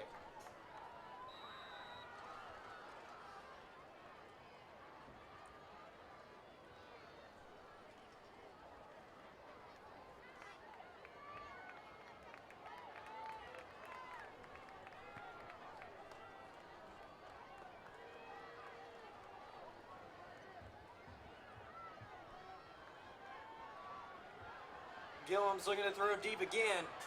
And he has got his man. But the referee says he was out of bounds.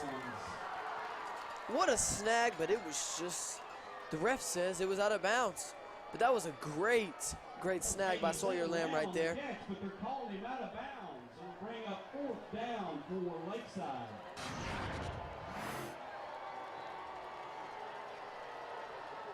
Two-step, drop back, thrown into some traffic, but somehow, just somehow, Sawyer snagged it, and it looks like his foot did indeed go out of bounds. Lakeside will be charged with 3rd and final timeout of the first Lamb half. utilizing that athleticism. He also displays as a guard for the basketball team. In fact, he starts as a guard for the basketball team.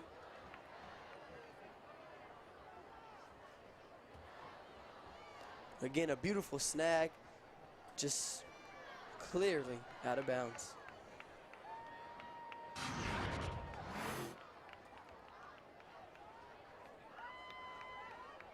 Tonight's game is sponsored by Bank OZK. You make purchases daily to keep your business going strong. That's why with every business checking account, Bank OZK offers a free Visa business debit card.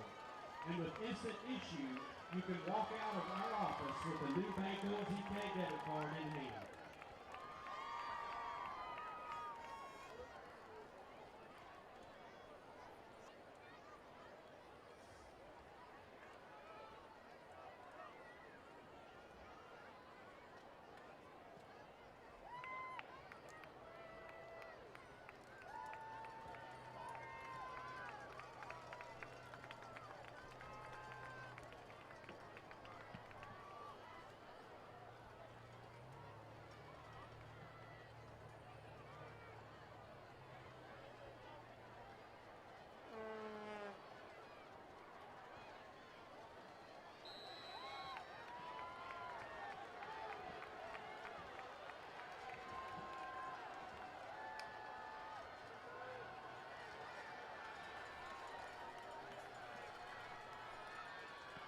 And it looks like Gillum is going to punt the ball away here. That'll be a flag, I believe. Rams with a quick punt by Gillum. Ball will be ruled out of bounds at the 21-yard line. At the 28-yard line, Lake Hamilton will 28-yard line, first down and 10. And with that, the Wolves will set up shop for another drive. Just got all 3 of their timeouts remaining. 28 seconds to work with.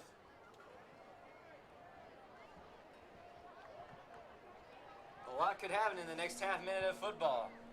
It's been a tight game so far. Great ball being played on both sides.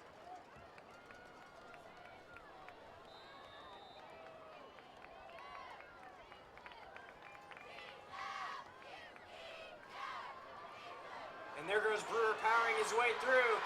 And he broke free. There he is at the 40, the 30, the 20, and he's finally going to be taken down at the 20-yard line.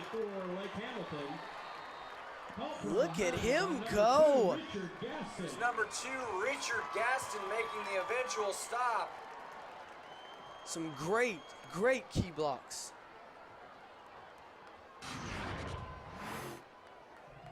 They're going to their strong suit once again.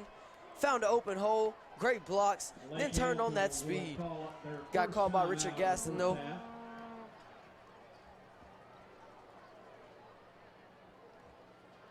The Wolves are going to use their first time out of the half. They'll have 2 remaining.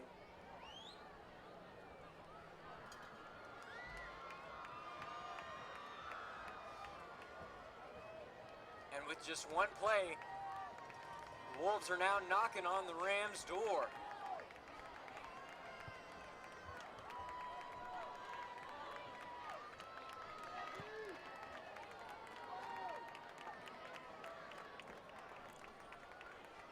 Let's see what they do with this big gain of yardage they just got.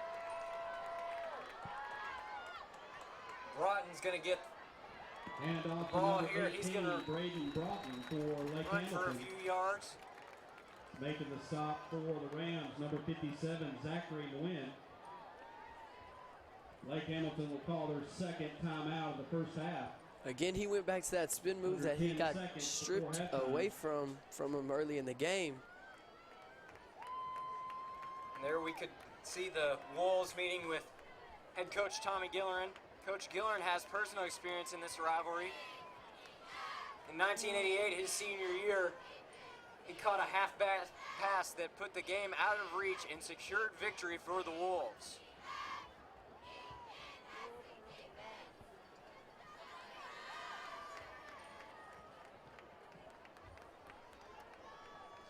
Lakeside really needs to stop right here because, again, as we know, Lake Hamilton does get the ball after half.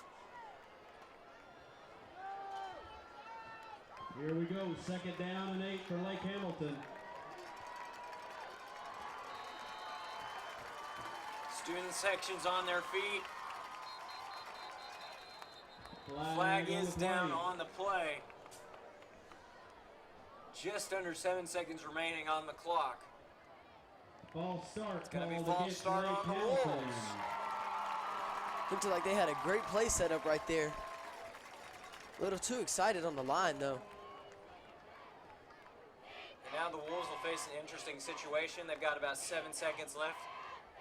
They could potentially make a quick play, It's a 5-yard penalty. get in field goal range, Second down. go for the lead going into the half, or they could go for it all and go with a touchdown for the touchdown here.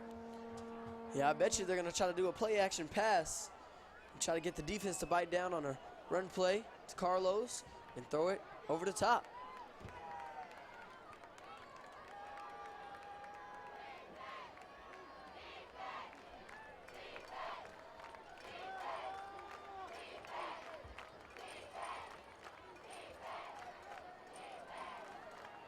But then again, they might just stick to what they're doing and try to get a big run.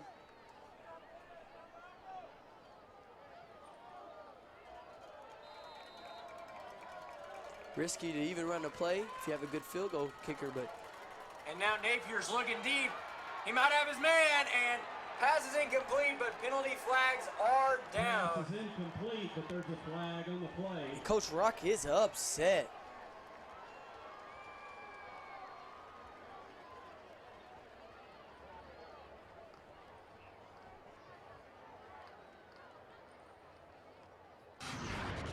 I think it might have been pass interference, but we'll look at this replay. Pass interference called against Lakeside. And yes, it is pass interference called against Lakeside.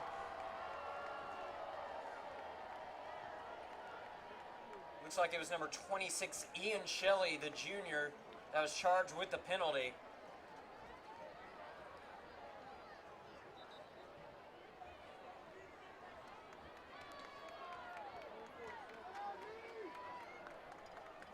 First and goal for Lake Hamilton.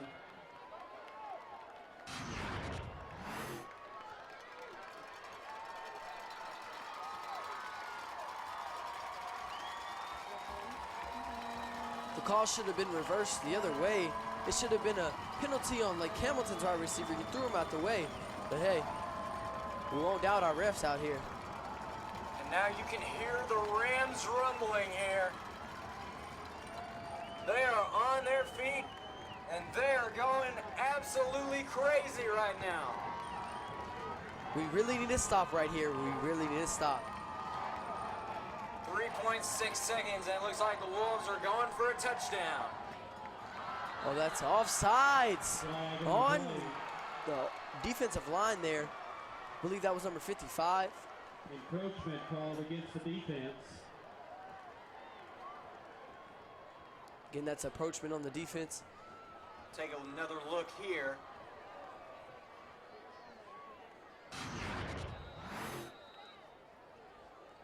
There you can see the jump by number 55, John Michael Fuller. A rare encroachment call for him. Calling a timeout. It's their final timeout of the first half. It looks like the Wolves are going to use their final timeout of the half. They have 3 seconds remaining. Ball on the 7-yard line. Interesting choice to make here. Go for it all or settle for a field goal and head into halftime with the lead.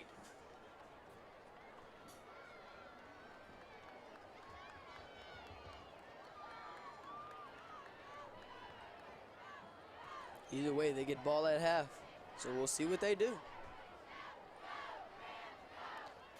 Looks like they're setting up for a field goal here.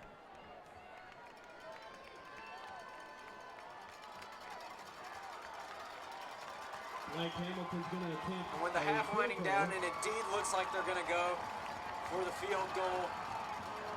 Kick is up, and it is wide left. The kick is no good, so the Rams will head into the halftime with the lead. Lake Hamilton 13.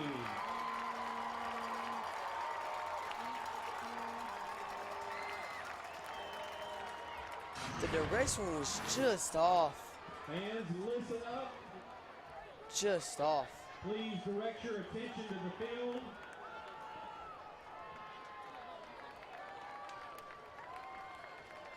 In front of us, wide left. We have your 2018 5A. And with that, we will head to halftime. Be sure to stay tuned.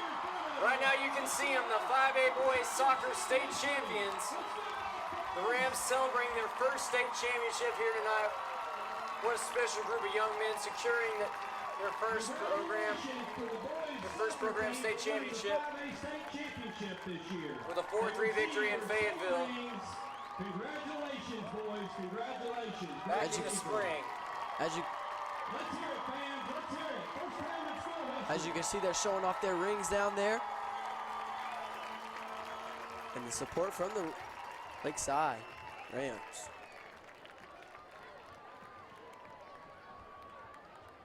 Thank you, Coach Moses and Coach Petty, too, for leading a great group of guys to the state championship game and winning it all.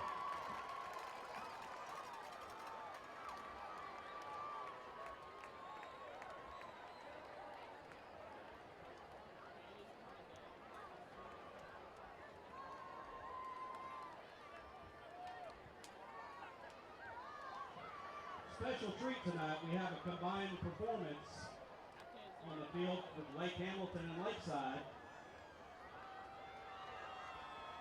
The dance team for both schools.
And now performing for you, the Lakes Hamilton High School Band.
Ladies and gentlemen, please welcome the Lake Hamilton High School Marching Band.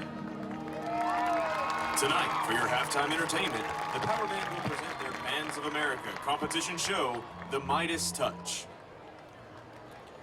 The Lake Hamilton School District is proud to present drum majors Tess Butler, Jeremy Perrette, Abigail Dampierre, and the Power Band of Arkansas.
First comes the blessing of all that you dreamed, but then comes the curses of diamonds and rings.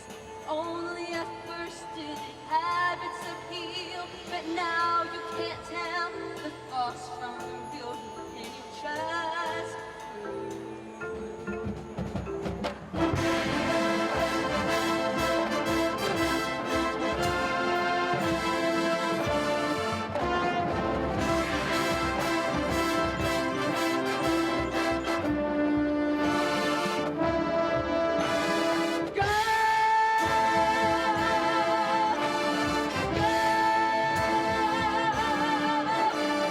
Go!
time, please welcome to the field your show band of Lakeside. Show band is under the field direction of Catherine Calandro, Jacob Happy, and Chloe Junkerman.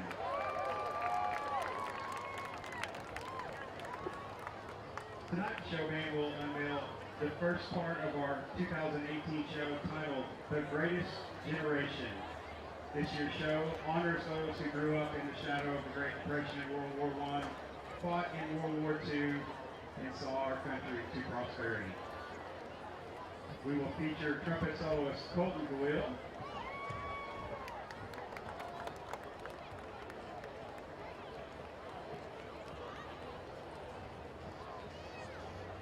and color guard soloist Bree Keller.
back live to here at Chick Austin Field with the sounds of the Lakeside drum line playing in the background.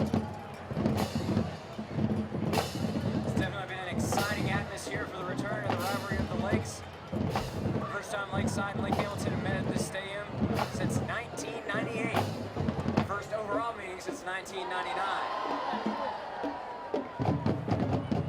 Right now, the Rams holding a 14-13 lead heading into the second half, looking for their first victory over the Wolves since 1996, when they won 13-12.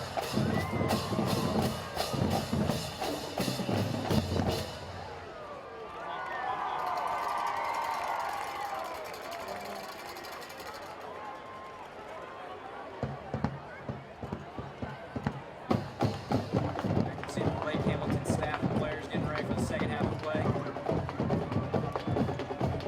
Lakeside on the other side going through their stretches.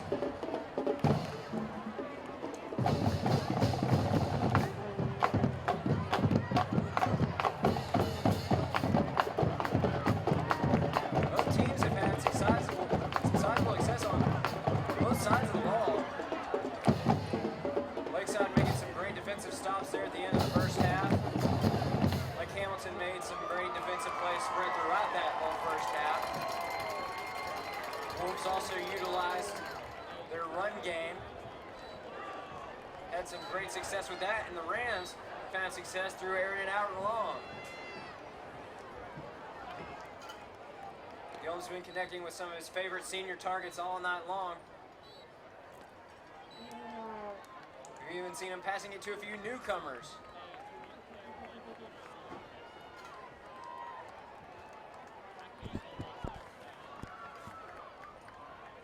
Looks like Coach Gilleran's making some last-minute preparations with his staff over there on the far sideline.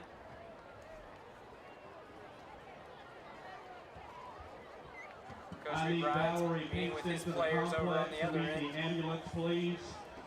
Valerie Pinkston to the ambulance up at the complex, please.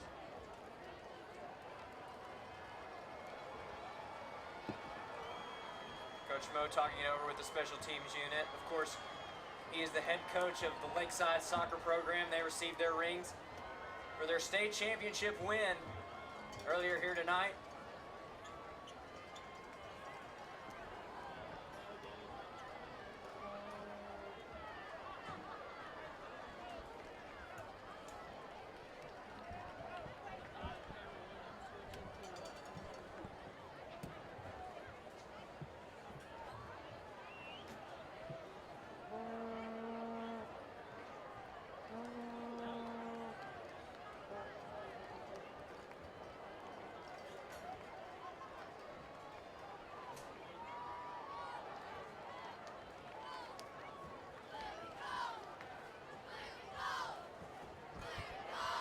Hickson's got it teed up, and it looks like we're just about ready to get this second half of play underway. Here we go, beginning of the second half. And if it's anything like the first half, we are definitely in for a treat. Back deep for Lake Hamilton 18, Braden Brunton.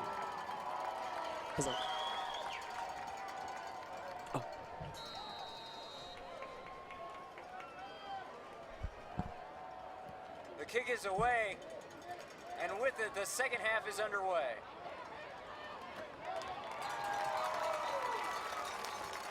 Number 12 receiving the kickoff for Lake Hamilton, Lane Warwick. Lane Warwick receiving the kick there for the Number Wolves, 20, Reese Turner. who's met quickly by a Number 9, herd of Jesus Rams. Fabian. Lake Hamilton will set up at their own 26-yard line, first down and 10. Wolves will set up shop at the 26-yard line.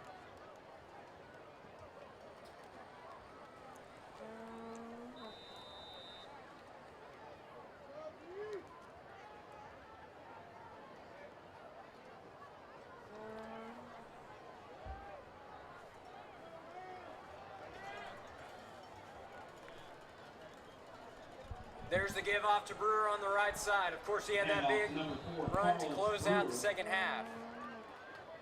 Making the stop for the Rams, number 55, John Fuller. Again, going to their strong suit here, the running game.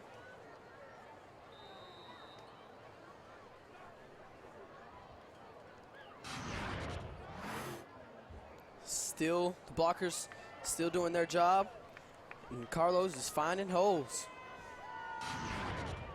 Napier's going to shovel it off here to Brewer. Pitch out to number 4, Carlos Brewer again for Lake Hamilton. 23, Colton Burchard making the stop. Brewer with another impressive run there. Good enough for a first down. And what a night he is having. Give Lake Hamilton a first down. The young sophomore making his debut on the varsity squad.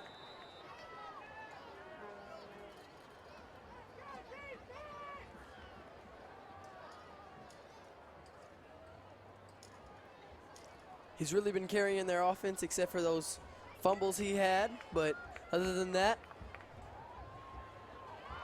So they're going to go to Broughton here, and he is going to be wrapped up in the backfield.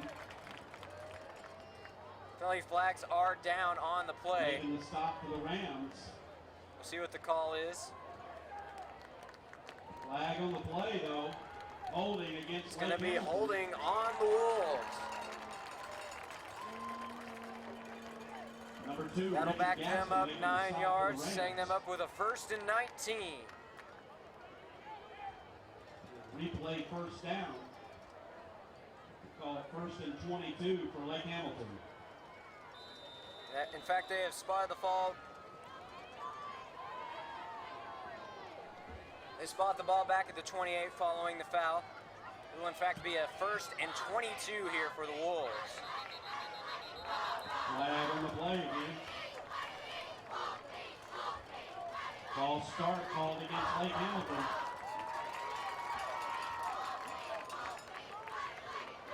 It's going to be a false start on the Wolves. They'll now face a 1st and 27.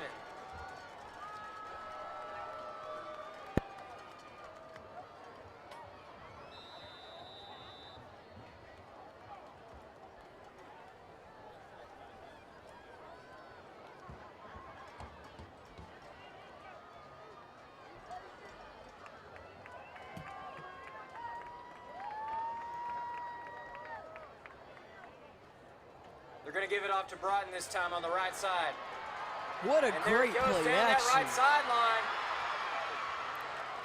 He's going to be wrapped up inside the 35. Penalty flags are down. Looked like he came down a bit awkwardly. Number 2, Richard Gaston making the And that stop might for be a Lakeside. face mask call there. Flag on the play. Awkward takedown by the defense. We'll see what the call is here.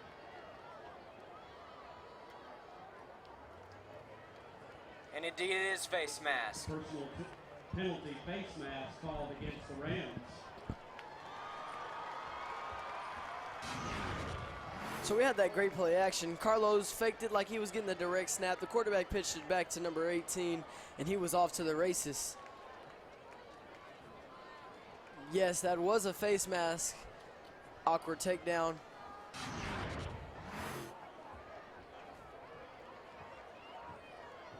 First and 10, Lake Hamilton. Good trust by the quarterback, again, for their strong running game. They're going to give it off to Carlos Brewer this time. He's going to get upfield for a few yards.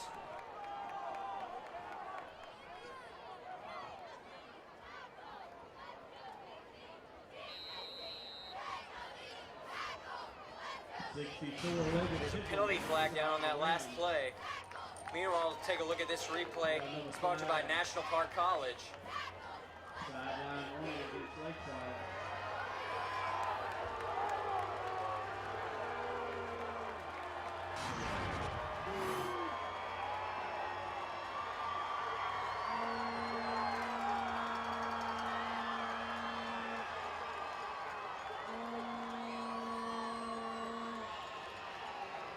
Lakeside has received a sideline warning.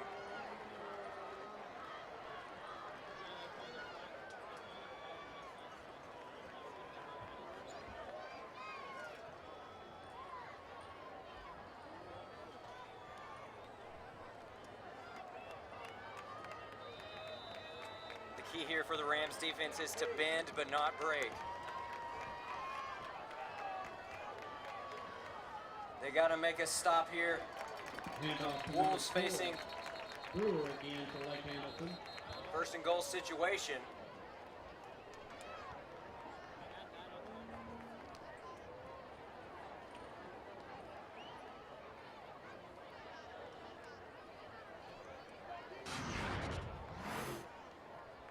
Handoff right up the middle. Took down by a lot of Rams. I believe after the play, Carlos got a little mad because of how they took him down. Half yard for Lake Hamilton.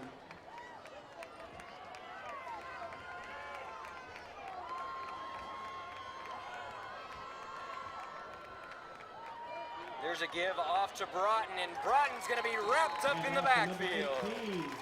Reagan Broughton. Making the stop for the Rams, number 64, Logan Tipton. Number 64, Logan Tipton, is going to be credited with the tackle.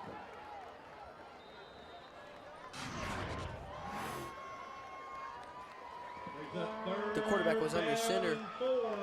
Gave it to number 18, and he just couldn't get through that hole. It was secured by some Rams. Here it is, third down. Brewer trying to bulldoze his way through. That's number 4, Carlos Brewer, running the ball for Lake Hamilton. Again, staying with their strong suit. Along with number 23, Colton Burton.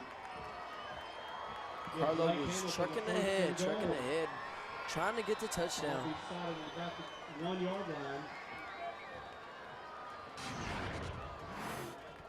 Again, right up the middle. He was not going down for nothing.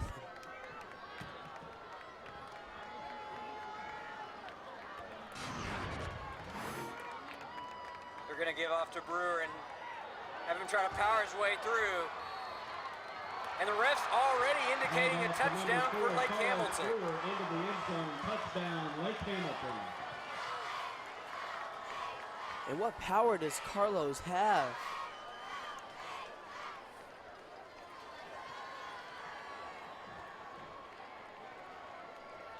He has just about all you can have in a package. The speed, the power, and the knowledge. Now we'll see if Lake Hamilton decides to go for 2.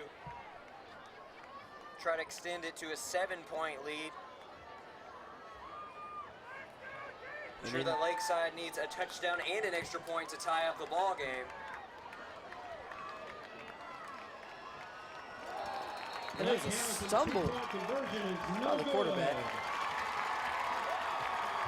Indeed, it looked like number 8, Caden Napier, stumbled a bit there. Maybe a bit of miscommunication in the Wolves' backfield.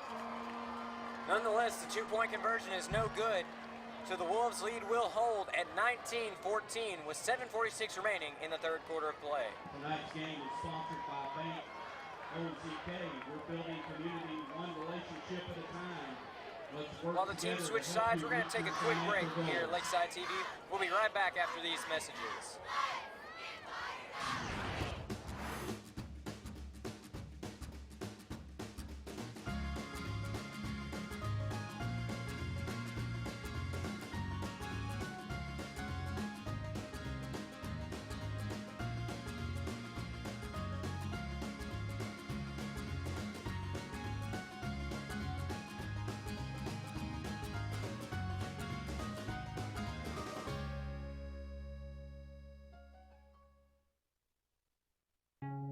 Before you can find your potential, you first have to find your path. At National Park College, our mission is to help you do both, with a university experience that's close to home. With career-focused education, help with job placement and a variety of programs to choose from, and a cost that's less than half of four-year universities, National Park College can put you on the path. Lake Hamilton is set to kick this one away. It's a booming kick. Next guy outside's going to take it inside the 10. Isaac Eccles! Isaac Eccles! The 50, he is down! The 30, the 20, the 10, the 5, touchdown! And Isaac Eccles! And that's a 10th grader right there. Isaac Eccles in his first game as a member of the varsity squad breaks away with a special team score, and the Rims take the lead. What a moment for that young man. He found him a nice hole, and he was off to the races. Great key blocks there on the return.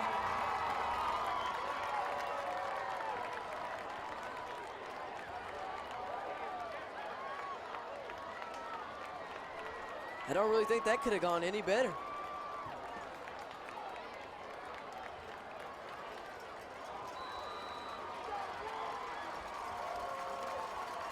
Rams will line up for the PAT. The kick is up, and it is good. So with 7:32 remaining in the third quarter of play, your score is Lakeside 21, Lake Hamilton 19.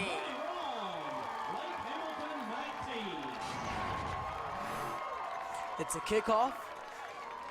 Great. It was a great kick. He got it at the 10-yard line, got some key blocks, found a hole, and he was gone. There was no catching him from there. Again, that is Isaac Eccles. Eccles utilized that speed of his. Coach McBride says he's one of the quickest guys he's seen come through here in a long time. Thank you, Riser Ford, for sponsoring tonight's Lakeside Rams kickoff. Eccles also a member of that sophomore group that won a conference championship in junior high a year ago. Sports are at lakeside-rams.com or download the SmugBug app. It was an 86-yard return.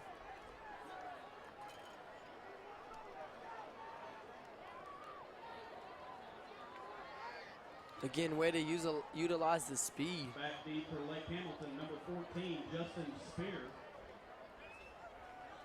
Just what an exhilarating moment. The sophomore in his first game as a member of the varsity squad, going up against the crosstown rival. Comes in, first special teams play of the second half, takes it in for 6.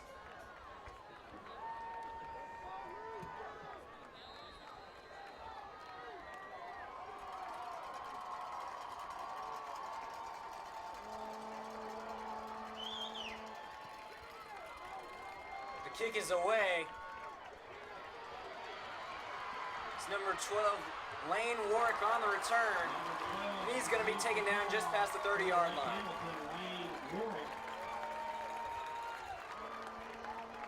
Making the stop for the Rams, number 7, Matthew Kalahiki.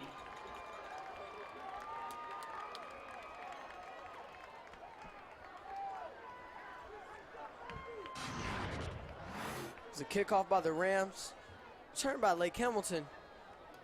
He's trying to return the favor and try to make him a kick return as well, but he got took down very roughly. And he was trying to get up, and they would not let him.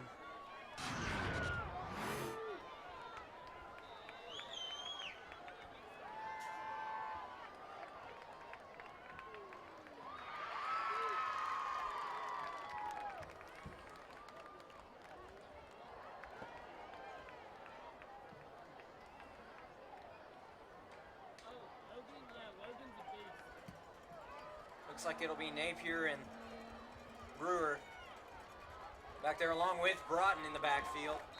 And also number 4, Carlos Brewer. Brewer's going to get the handoff. He's going to be met just past the line of scrimmage. For Aaron Killian.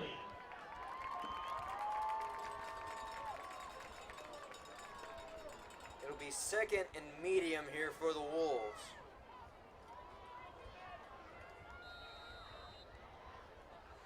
There you can see number 44, Aaron Killian, senior middle linebacker.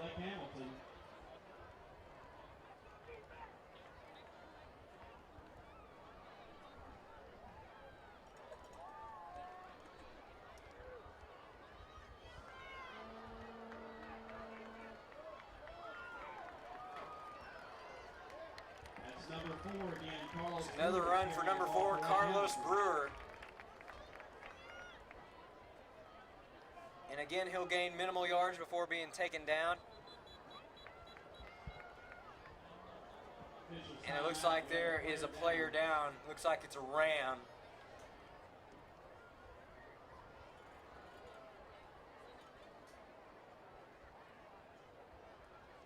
Can't really tell from here who it is.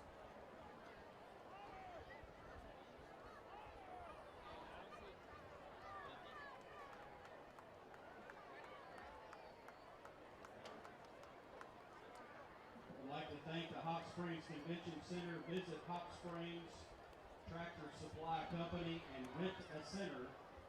Looks like it might be number 57, Zach Wynn, down on the field. Thank you very much.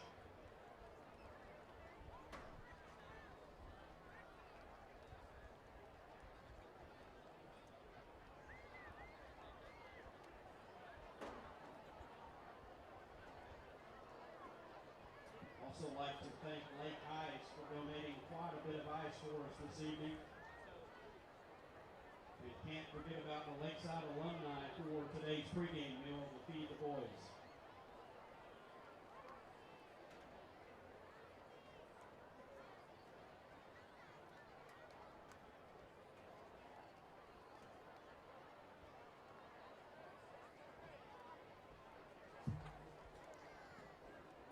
Lakeside athletic training team tending to Zach right now, and he is up on his feet, it looks like.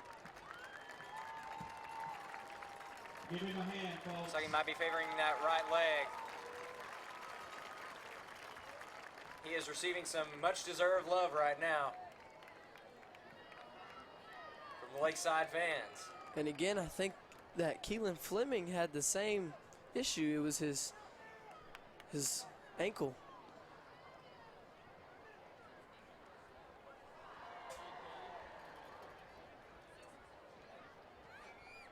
It's third down and 3 for Lake Hamilton. The Wolves will now face a 3rd and 3 here, ball at the 38-yard line.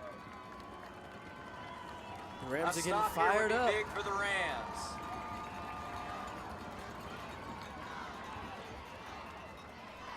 Number 18 with a pitch out for Lake Hamilton, Braden Broughton. Taking the stop It's for number Logan 18, 64, Logan Tipton. Braden Broughton on the run there. 76, Blake Kerr. He's going to take it up past the 40, and that's going to be good enough for a Wolves first down. Gives Lake Hamilton the first and 10 on the 24-yard line. Again, the strong suit, their running game, tossed it back. Tried to hit the spin move for the 3rd time tonight. Didn't work out too good in the first time.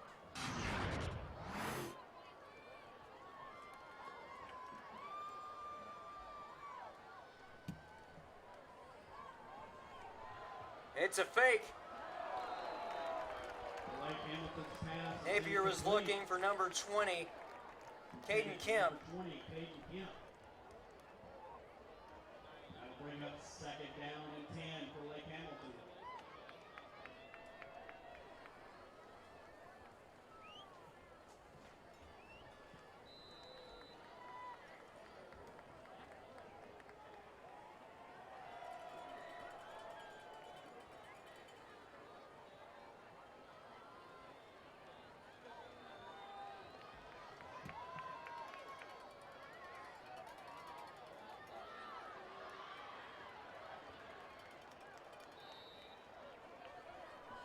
Number 1, Blake Davis carrying for Lake Hamilton. Blake Davis on the run there for the Wolves. For the Rams, number 20, Reese Turner.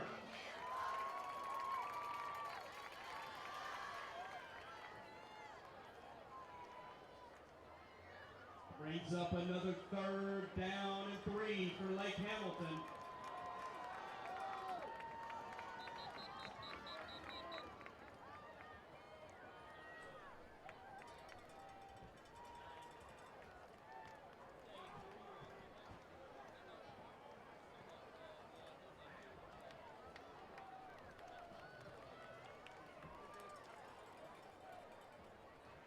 Timeout.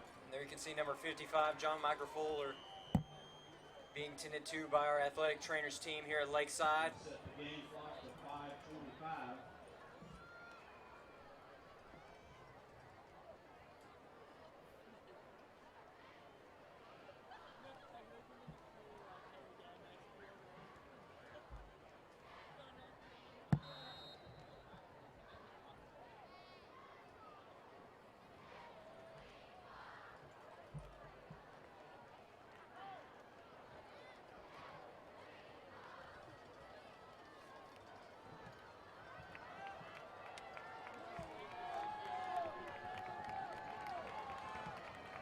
It's 3rd and 3.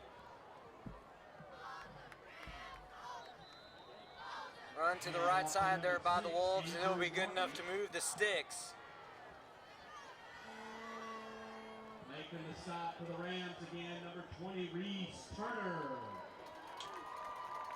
Gives Lake Hamilton another 1st and 10 from Lakeside's 44-yard line.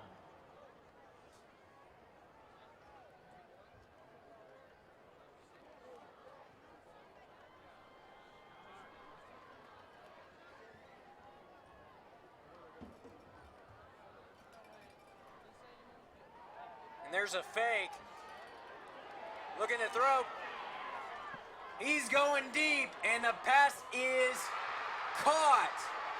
What a rollout by the quarterback. And way to shake off a tackle and still hit his target. There was 2 wide open men down there. Could have either one.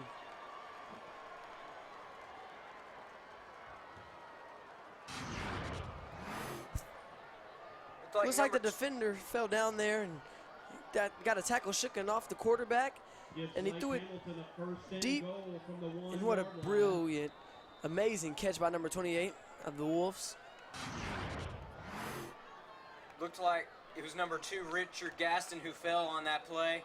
He's favoring that left leg. Handoff to number 11, Zach Bradley. Making the stop for the Rams, number 63, Riley Benton. Brings up 2nd down and goal for Lake Hamilton. It'll be 2nd and goal here for Lake Hamilton. Ball on the 1. Again, Lake Hamilton is close to the touchdown. And it looks like they're going to go with the quarterback draw. And it is going to work. Touchdown Lake Hamilton. Number 12, Lane Warwick with the score. Had a lot of injuries tonight here. Very rough, intense game.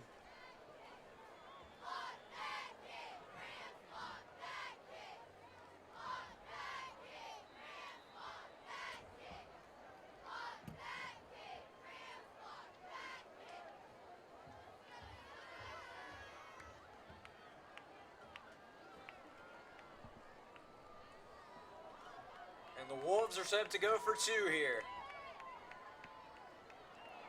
Looks like Warwick's going to try to go for it on his own. What a juke. The ball is out. The ball is fumbled right there at the goal line on the 2-point conversion. 2-point conversion is no good. And Lakeside recovered. So the 2-point conversion is no good.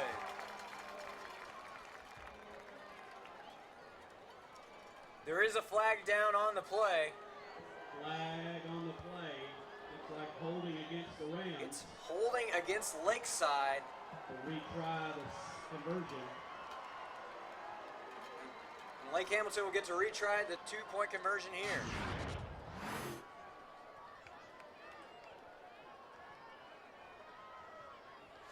Number 20 held the right receiver there. There to the right of your, far right of the screen.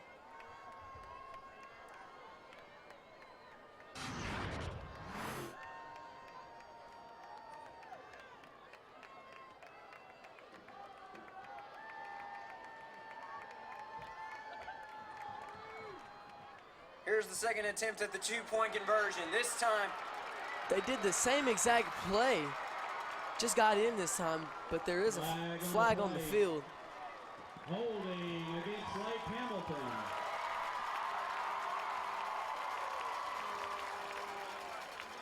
And it is a holding penalty on Lake Hamilton. Let's take another look with this replay sponsored by National Park College.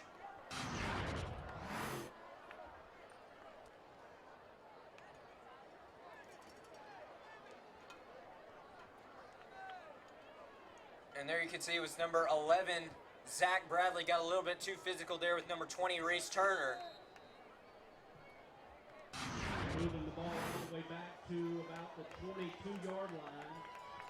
Correction, 17-yard line. So the ball will be spotted at the 17-yard line for this third attempt at a 2-point conversion. Flag on the play. And they were finna run the same play again. See what the penalty is for this time. Offside. It's going to be offsides on Lake Hamilton. Fourth attempt. I wonder if they're gonna do the same play. Back on up 5, be at about the 22, 23-yard line.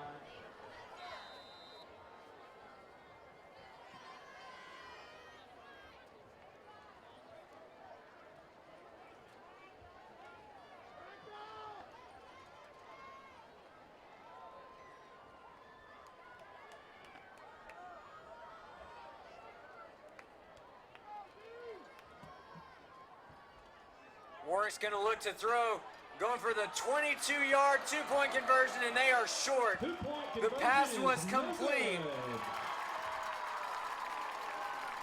But he stopped just shy of the goal line. Heads up play there by number 31, Derekis Ferguson.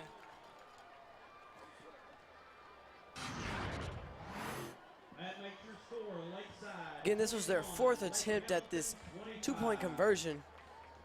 He caught it, and I thought he was going to shake off those tackles. He tried to extend to the end zone, but he was just shy.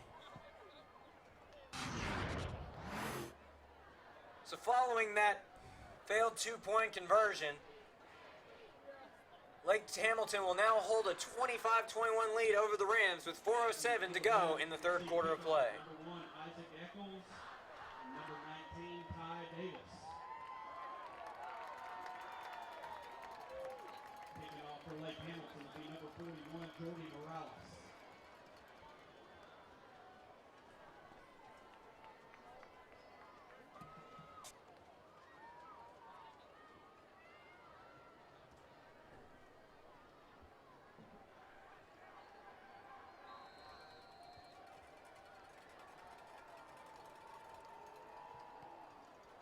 And it's an onside kick by Lake Hamilton here.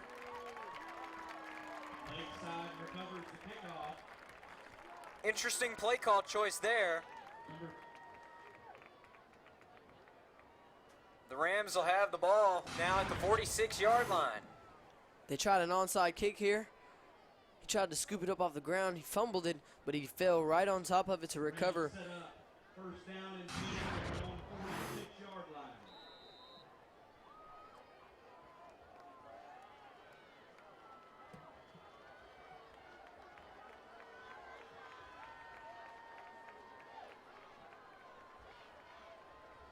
Quick shift right there. It looks like Isaac's going to get to run here, and he is met right at the line of scrimmage. Number 1, Isaac Eccles carrying the ball for the Rams. Stood up by number 21, Williams.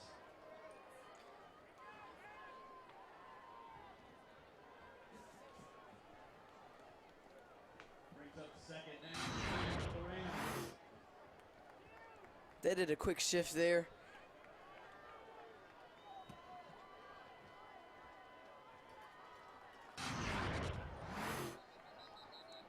Penalty flag down on the play.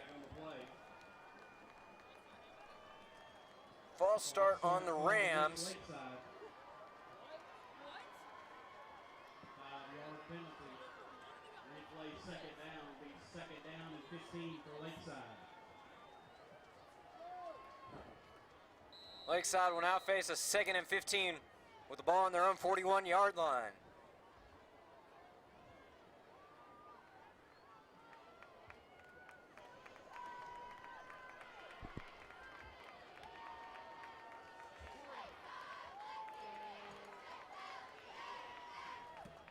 Another quick shift here. We're going to see Gillum throw it deep here. He's looking for Lamb.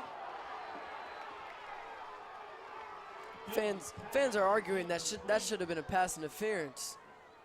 Intended for 87, Sawyer Lamb. 14, Spear defending on the play. Brings up third down and 15 for the Rams. Here you can see Coach McBride talking it over with his senior quarterback.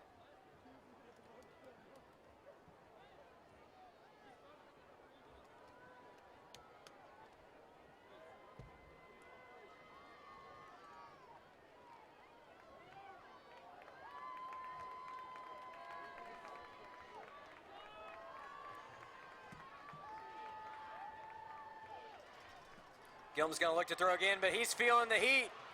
And he is taken down by a pack of wolves in the backfield. Number 55, Austin O'Neill, and 61, Braxton Kohler. Big loss on the play brings up. That's going to bring up 4th and long here for the Rams. In this third quarter, they've been pulling out a lot of shifts, and I don't think it's working in their favor. Right there is a sack by 4 Wolves right there.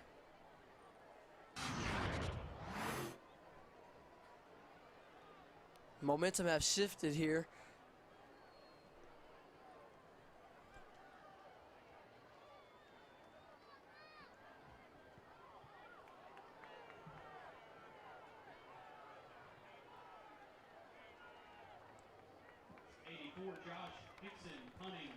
And Lakeside will down the punt inside the 30, make it the 27-yard line. That's where the Wolves will set up shop for this next drive.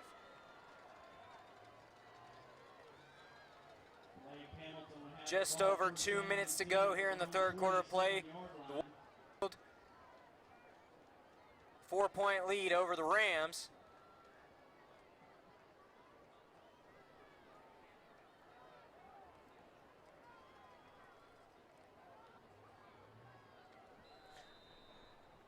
Their defense has been on a lot on the field in this third quarter.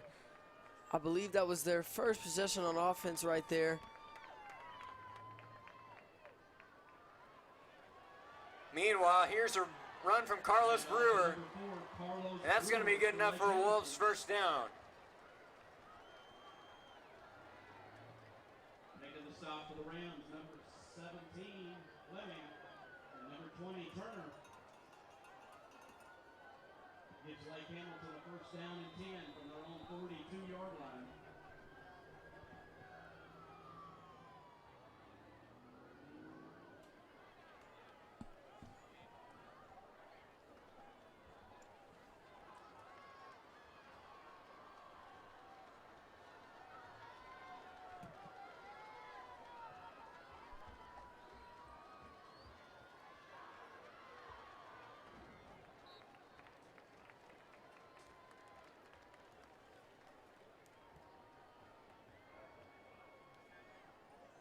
It's number 18, Broughton, on the carry there. Broughton on the run for Lake Hamilton.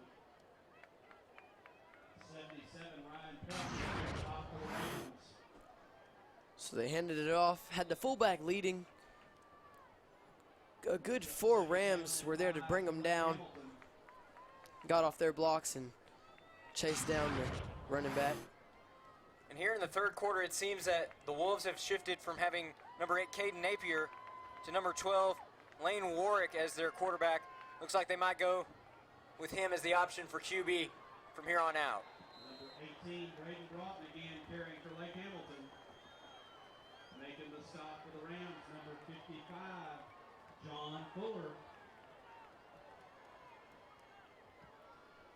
Number 6, Andrew Martin of the Wolves, struggling to get up after that last play.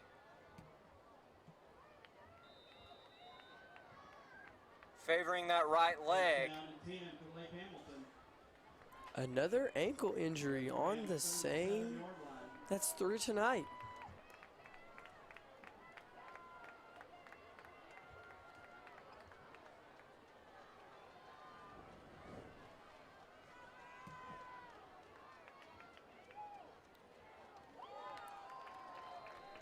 And number 64, Logan Tipton, was able to snuff that play out from the very beginning. Making the stop again for the Rams, number 77, Ryan Pelt.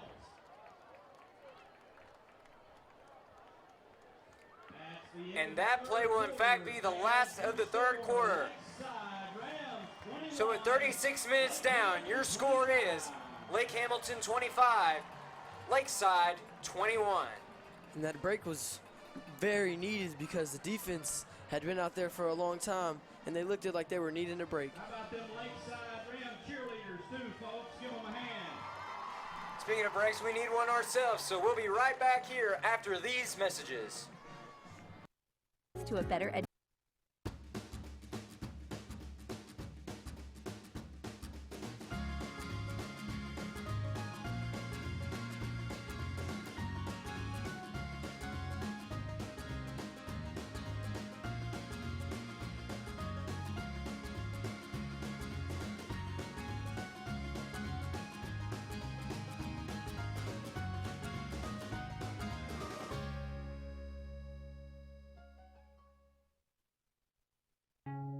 Before you can find your potential, you first have to find your path. At National Park College, our mission is to help you do both, with a university experience that's close to home. With career-focused education, help with job placement and a variety of programs to choose from, and a cost that's less than half of four-year universities, National Park College can put you on the path to a better education. Visit np.edu today and find your path.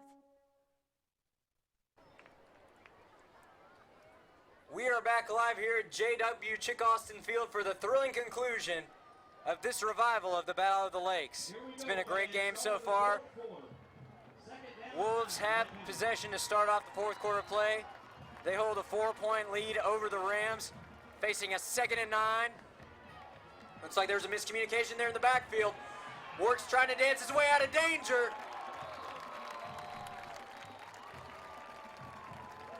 But number 55, John Michael Fuller, was able to catch up with him and take him down in the backfield. Good read by the outside linebacker to try to get back there and stalk down the quarterback, and then a bunch of Rams helped him down. Number 55 got that tackle. Way to chase him down.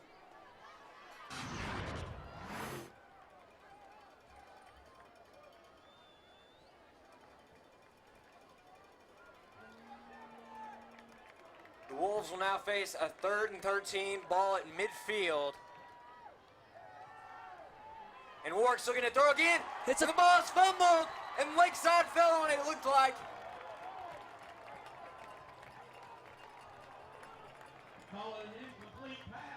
And it looks like the referees will in fact call it an incomplete pass.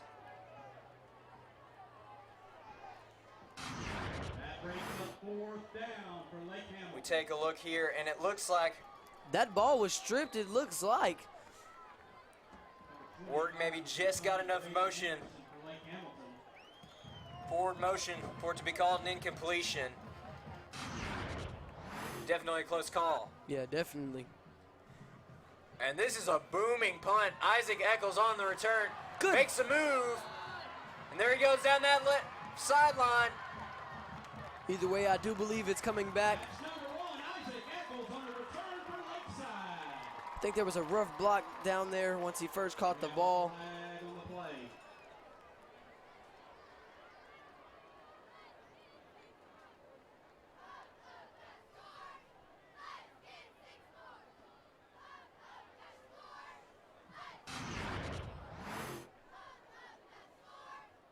Yes, indeed it was. There was a block in the back once Isaac caught the ball. Don't know exactly who that was, but that was a block in the back. Block in the back called against Lakeside. Go back to return up.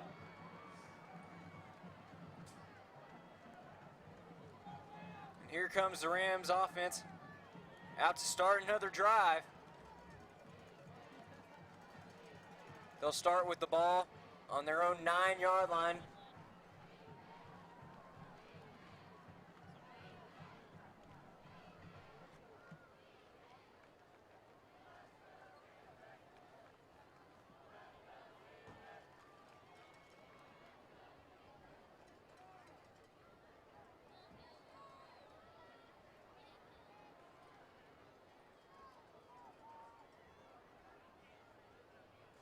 First down and 10 Rams. The defense had a great stop there while they had their defensive possession, and now they're on offense and they're backed up to the end zone. Need a score here. And Gillum's going to look to throw. He's looking for Sawyer Lamb. Number 12, Taylor Gillum's pass is complete to number 80. And that pass will be ruled complete. It's a gain of about 6. See here, the cornerbacks are playing really far back. A little short pass, but Sawyer got down. Great hustle by Sawyer. And the cornerbacks was playing way back. Good hitch route by Sawyer Lamb right there.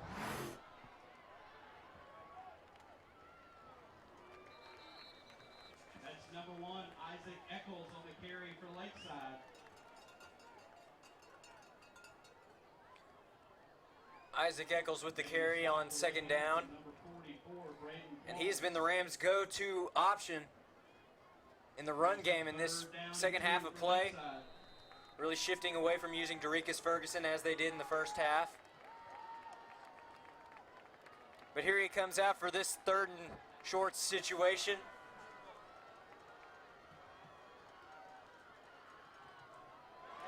And he just broke right through the middle of that Lake Hamilton D-line. And that'll get them out of the shadow of their own end zone. Big 3rd down conversion right there. He found a hole.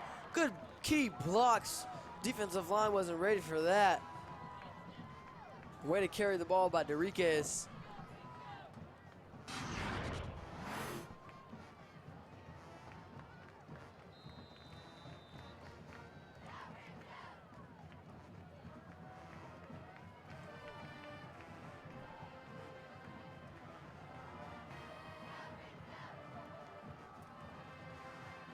There's the give off to Eccles.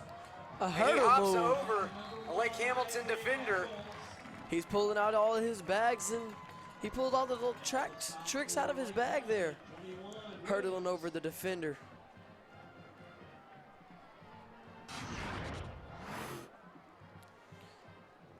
He was following his blockers, cut through a hole, hurdle.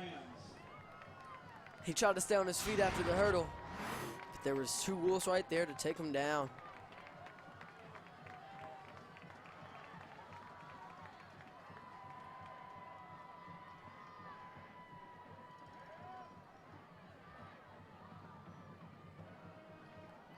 They're going to give it off to Eccles again up the middle.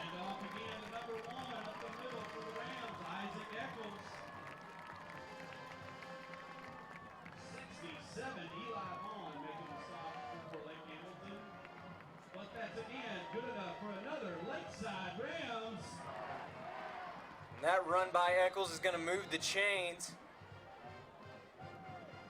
Eccles has been a crucial part of the Rams' offense in this second half. Currently has the only score on that 86-yard kick return early in the 3rd quarter of play.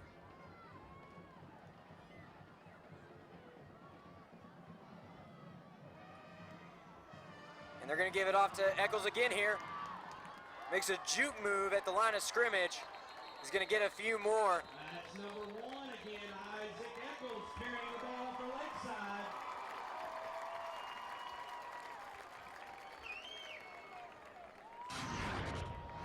Another 6-yard gain for the Rams. It brings up 2nd down and 4. They're across midfield down. There's a quick jump juke right there. His agility is just makes me at all.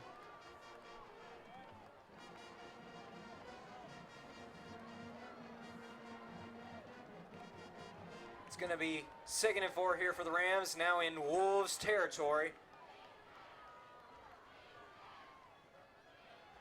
And Gillum fakes a handoff here, and he's looking deep.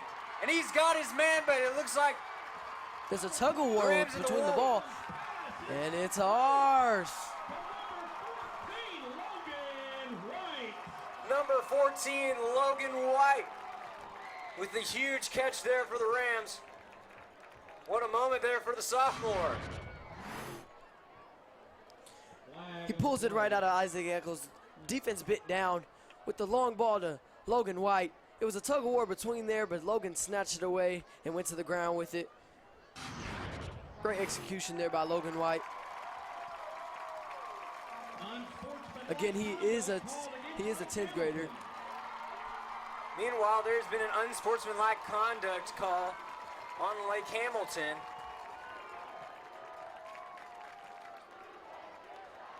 And going back to that pass play, the Rams heavily focusing on the run game thus far in the fourth quarter play. Really opened up that play action pass game.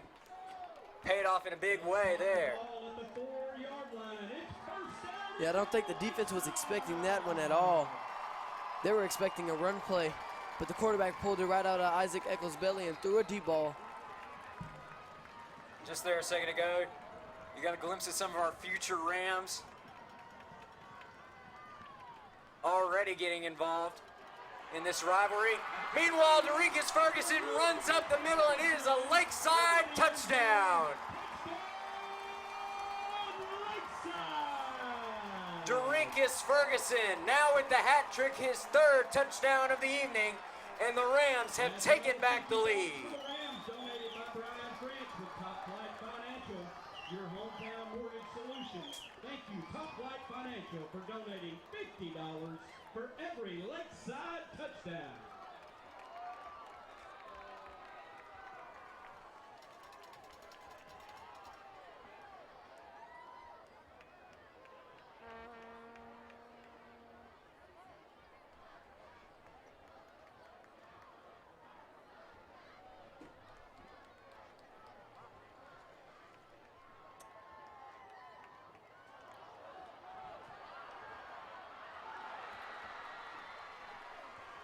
Extra point attempt for the Rams is And the snap was a bit low. But that makes your score. Lakeside Rams 27. Lakeside took the lead with this play. Derikas had some great blocks. They parted the Red Sea there. He just had to go through the hole and stretch out. He's in the end zone. Now to take a look at the PAT. Had some low snap there. He tried to make a play out of nothing, out of something, or something out of nothing. But he got chased down. Nonetheless, the Rams have taken back the lead 27-25 with 7:35 remaining in the fourth quarter of play. This next possession could prove crucial to the outcome of this ball game. Rams up by 2. They need to make a stop here. Back deep for Lake Hamilton, number 14, Justin Spear.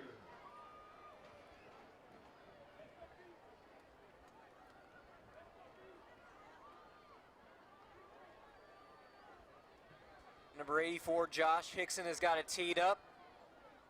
Back deep to return for the Wolves. Number 14, Justin Spear. There you can see senior number 64, Logan Tipton. He's made some crucial defensive plays so far in this ball game.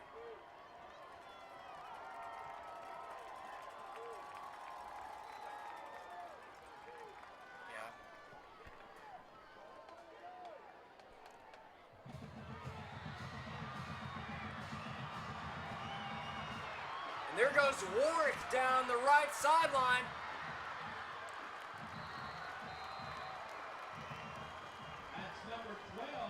Big return there for the Wolves, getting all the way into Ram territory, down to the 40.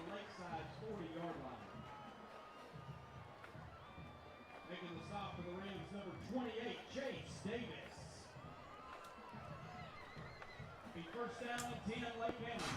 The Rams, 40-yard line. Beautiful deep kick there. He got caught.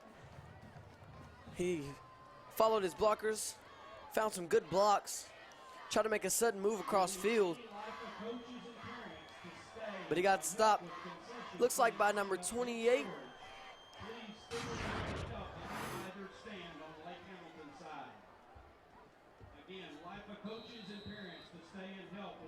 Right there, kind of a rarity. We saw a quarterback returning the kicks there for his team. Haven't really seen that since last year with Demise Jimerson of the Malvern Leopards.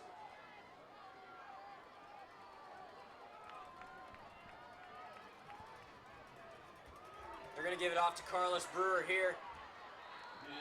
He's going to make a few moves, get close to that first down marker. Making the stop for the Rams, number 31, Rivalry Ferguson.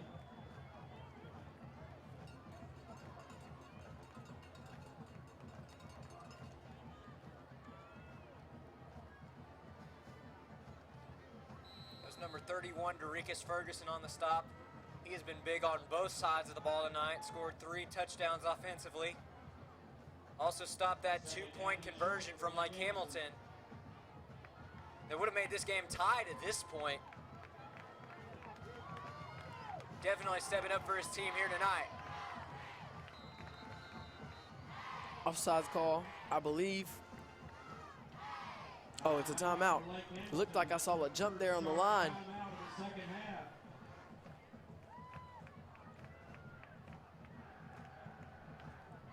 Wolves will use their first time out of the half. They'll have 2 remaining. As they take a break, we will too up here in the booth. We'll be right back after these messages.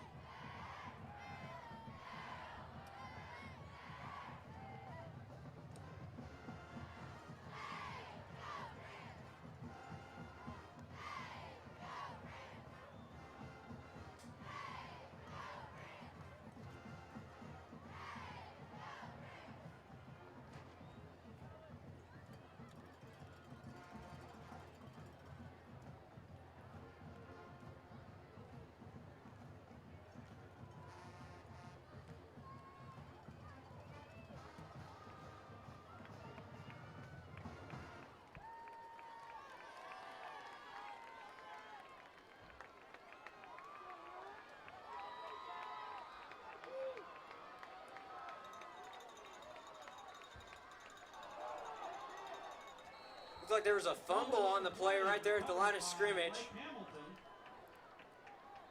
Looks like to me he was under center and the ball came back a little faster than he thought it would. Quarterback Ward quickly able to recover. Yeah, it looked like it bumped off his top hand and went right to the ground, but he tried to scoop it up and run, but he got tackled by 2 Rams. Meanwhile, that's going to bring up 3rd and short here for the Wolves. This would be a big defensive stand here for the Rams. And they are going to make the stop in the backfield.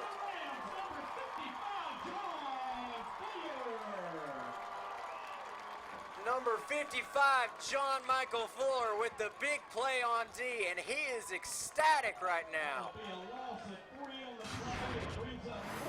The defense just collided back there in the backfield of the Wolves. Couldn't go nowhere because every place was covered. Good stop there by the Rams. And here it is, 4th and 4. This could play a big part in determining the outcome of this game. And Lake Hamilton will use yet another timeout. And right now, the Ram Nation is up on their feet.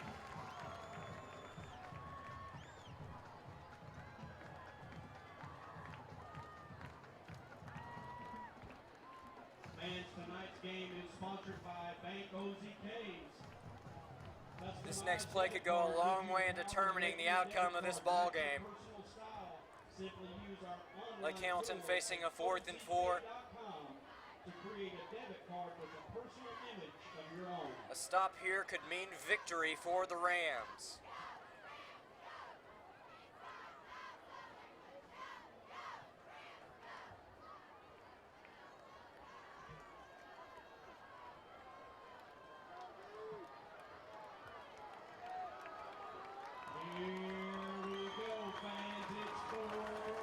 Regardless of who it goes in favor of, this next play will be a major turning point in this ball game. Who's going to come out on top?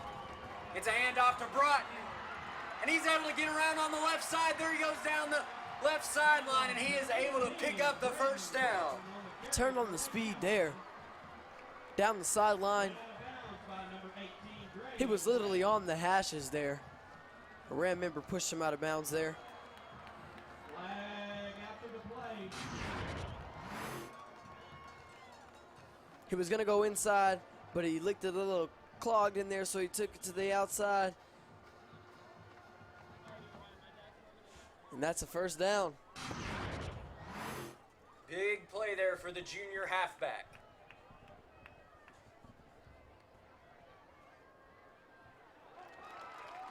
Unsportsmanlike conduct called against Lake Hamilton. And unsportsmanlike conduct will be called against Lake Hamilton.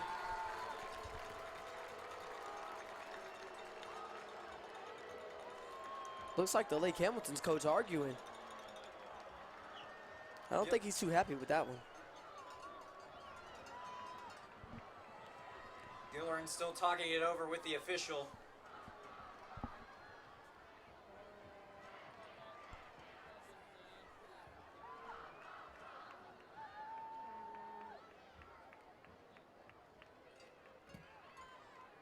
That penalty could prove costly. It's a 15-yard penalty, and that'll make it 1st and 25 for the Wolves.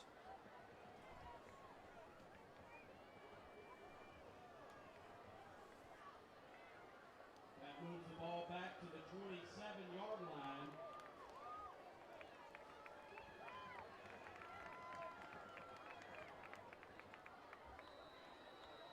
First and 10, Lake Hamilton.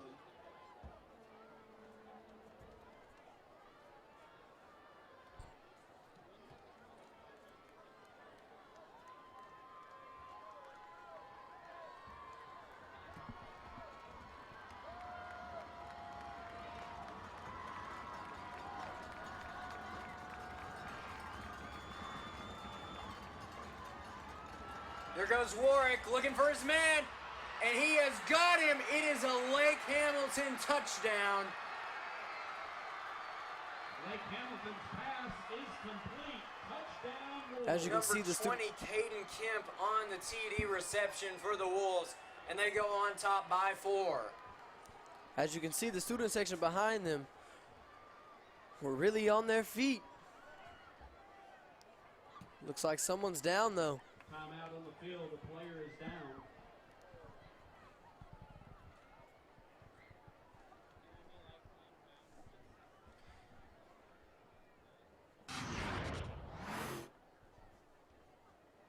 Again, they faked the run play, which is their strong suit. Looks like Keelan Fleming had his hand on the ball, and the wide receiver just snatched it away and took it and started backpedaling in the end zone. And it looks like that touchdown may have come at a cost. Number 20, Caden Kemp, still down in the end zone right now. The Lakeside athletic trainers tending to him right now. He's up, walking off the field. Again, the same play, just showing at how Lake Hamilton sold that play right there.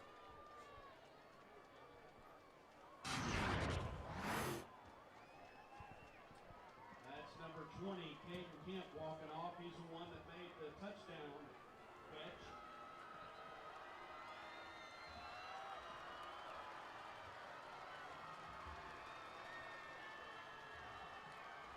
The Wolves fans showing some love for Kemp as he leaves the field following that touchdown reception.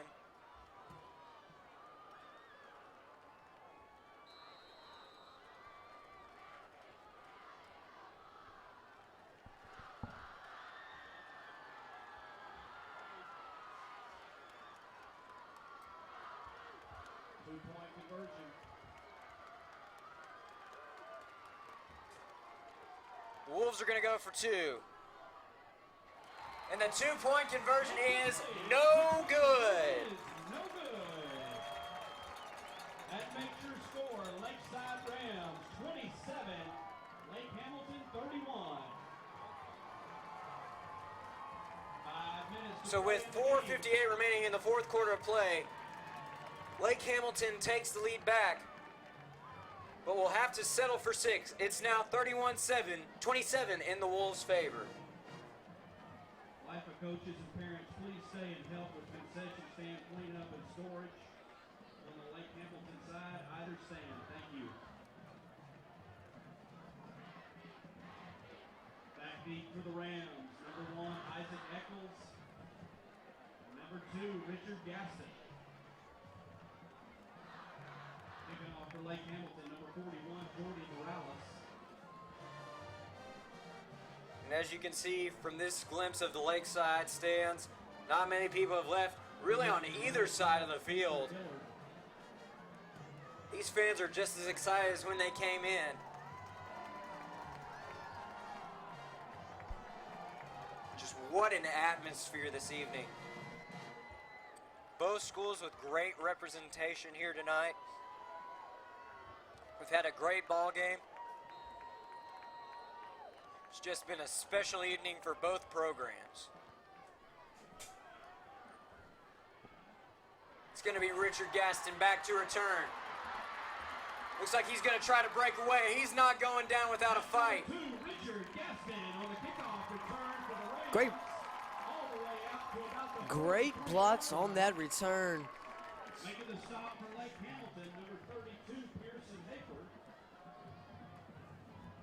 That'll set up Lakeside with the first down and 10. Lakeside does have 3 timeouts, so they do not have to be in really of a rush. Lake Hamilton only has 1, I believe. Rams also have just under 5 minutes left on the clock to work with.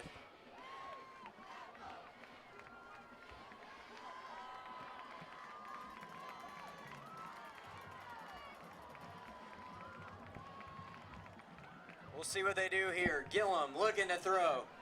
He's got Lamb deep. Pass is complete, and Lamb tries to stay on his feet. He gets tripped up there to the 30-yard line, but it's a huge gain for the Rams and sets them up with first down in Wolf territory. Trying to still pump up the team. The team and the fans. What a great throw that was. What a great catch that was. Just bullying the player out the way, snatching it right from him.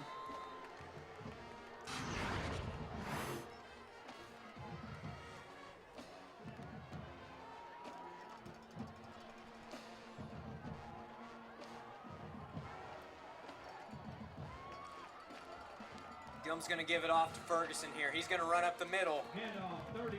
He's tripped up just shy of the 20-yard line. Making the stop for Lake Hamilton, number 27, Ray Hamp. Gain of 5 brings up second down and 5 for the Rams.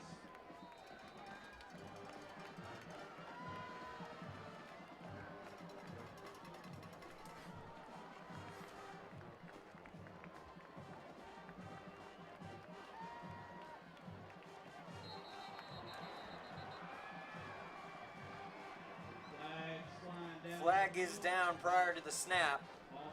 False start on the Rams. Number 12, the starting quarterback, saying that one's on him.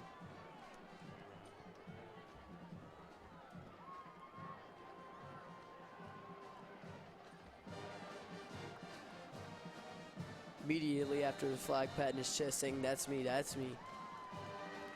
Second down and 11 for the Rams.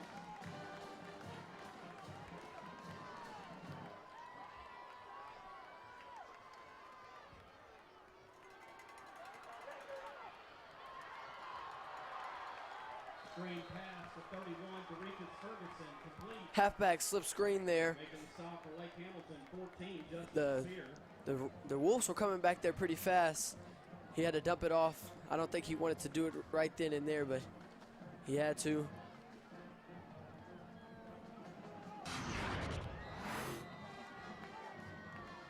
Yeah, they got through the offensive line. Got hit once he caught it, but he tried to push forward. Another Wolf had to bring him down.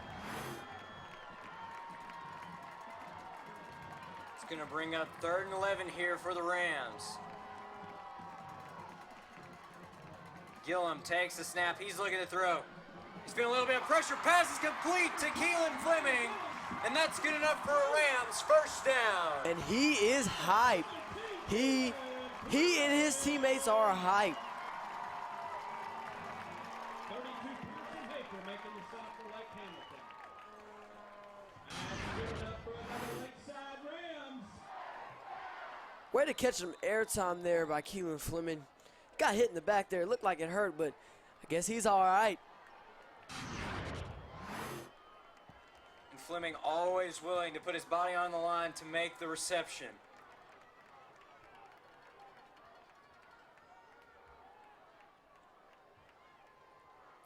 They're going to give it off to Ferguson here.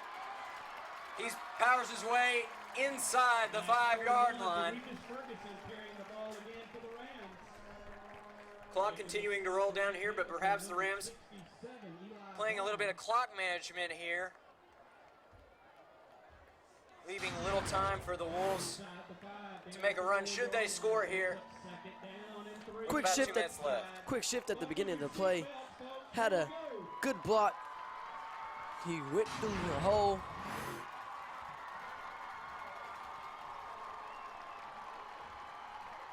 The noise from this crowd is deafening right now. Coach McBride calls the timeout there. Again, they do have 2 now. So they are in no rush at all.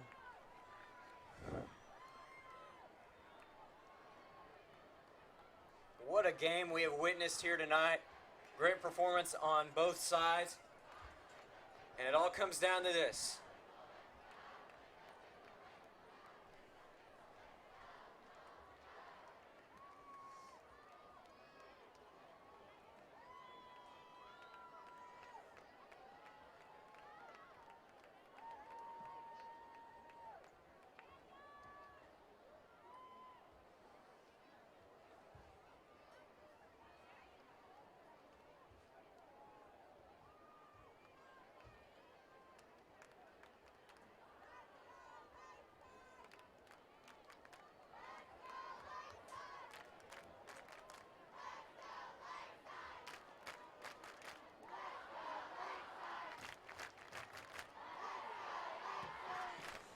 This game has surely lived up to the expectations of the build-up of this game. It has been a great, great game. Definitely a lot of hype leading up to this game. And it has fulfilled that hype as best as one can possibly imagine, really. Here we go, folks. 2nd down and 3 for the Rams.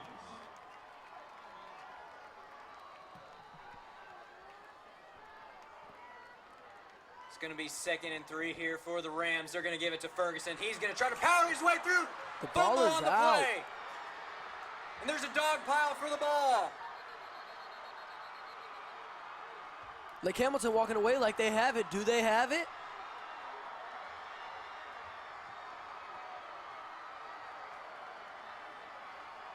Fumble in the play. Still waiting on the call here. Recovered by Lake Hamilton. They do indeed have the ball.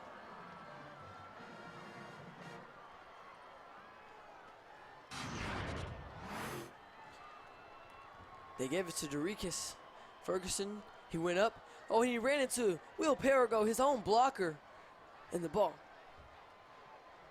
And the ball came right out. Lake Hamilton takes over 1st down and 10 from the 10-yard line.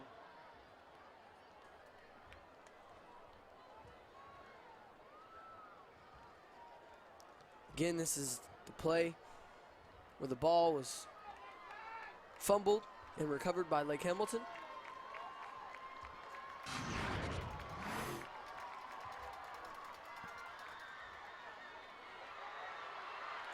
And there goes Carlos Brewer down the left side.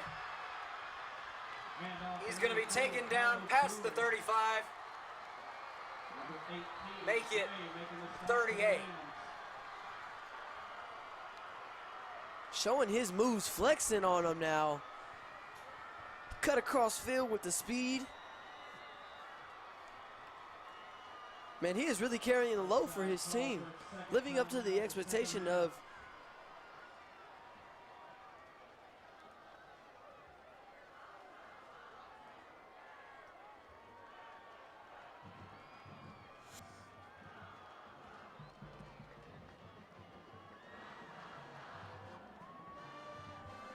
they're really fortunate with these fumbles, get this offensive chance multiple times.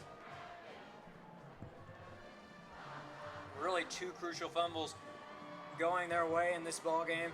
That first one, in the first quarter, on that scoop and score, and now here in the fourth quarter of play, on a crucial possession. Again, like I said before, Carlos Brewer is carrying the running load for his team. First down and 10, Lake Hamilton.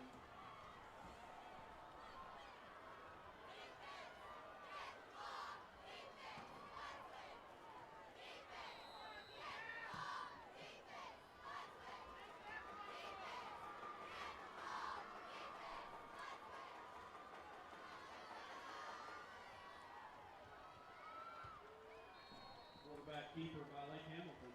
It's quarterback keeper by Lake Hamilton. And Lakeside is going to use their final timeout following that first down play. Second half.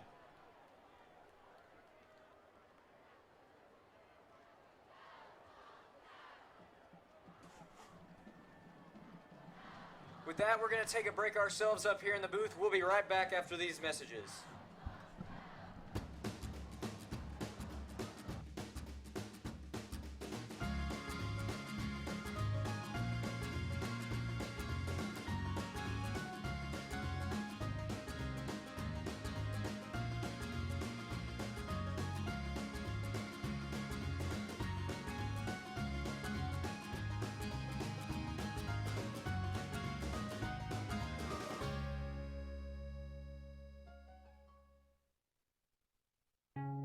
Before you can find your potential, you first have to find your path. At National Park College, our mission is to help you do both, with a university experience that's close to home.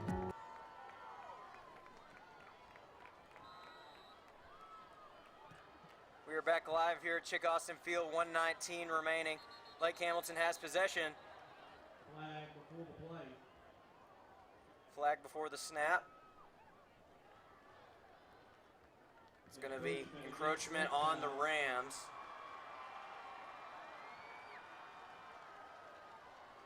That's going to set the Wolves up with a 2nd and 3, and a first down here could potentially seal victory for the Wolves.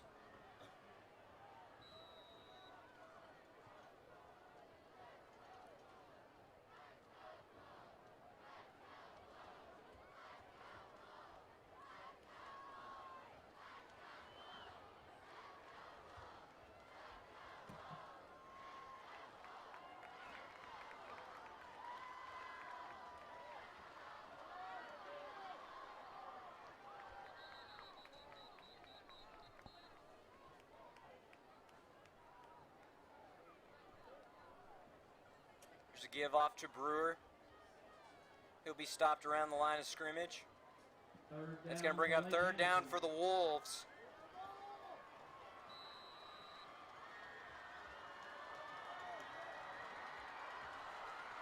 Lake Hamilton is really getting riled up over there. And with the play clock winding down right now, this might be the final play of the ball game.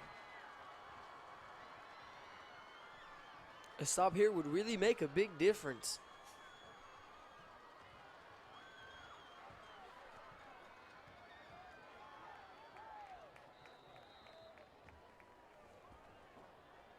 The Wolves will be stopped in the backfield there. Play clock is winding down. Lake Hamilton's starting to celebrate already. And it looks like that might just about do it. 10 seconds to go, play clock. Yep, and that's gonna be game. Winding down, and that's going to be the ball game. A little bit of a heartbreaker here tonight for the hometown Rams. But what a great game to bring back this rivalry. This one will surely go down as one of the classics in this rivalry renewed. Jeremiah, you have any closing thoughts? Just a hard-fought game tonight by the Lakeside and the Lake Hamilton. Hope to see the matchups more often. Again, hard-fought. You could do better, but it's all right.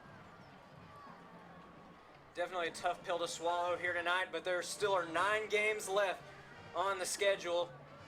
The season continues next week with Fountain Lake. Be a 3-game road trip. They'll come back here to face Magnolia later next month. And that game will be broadcast right here on Lakeside TV. Getting the good sportsmanship down on the field, high-fiving.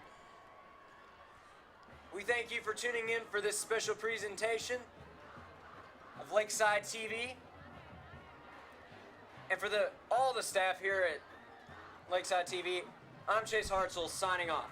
Have a great evening, everyone.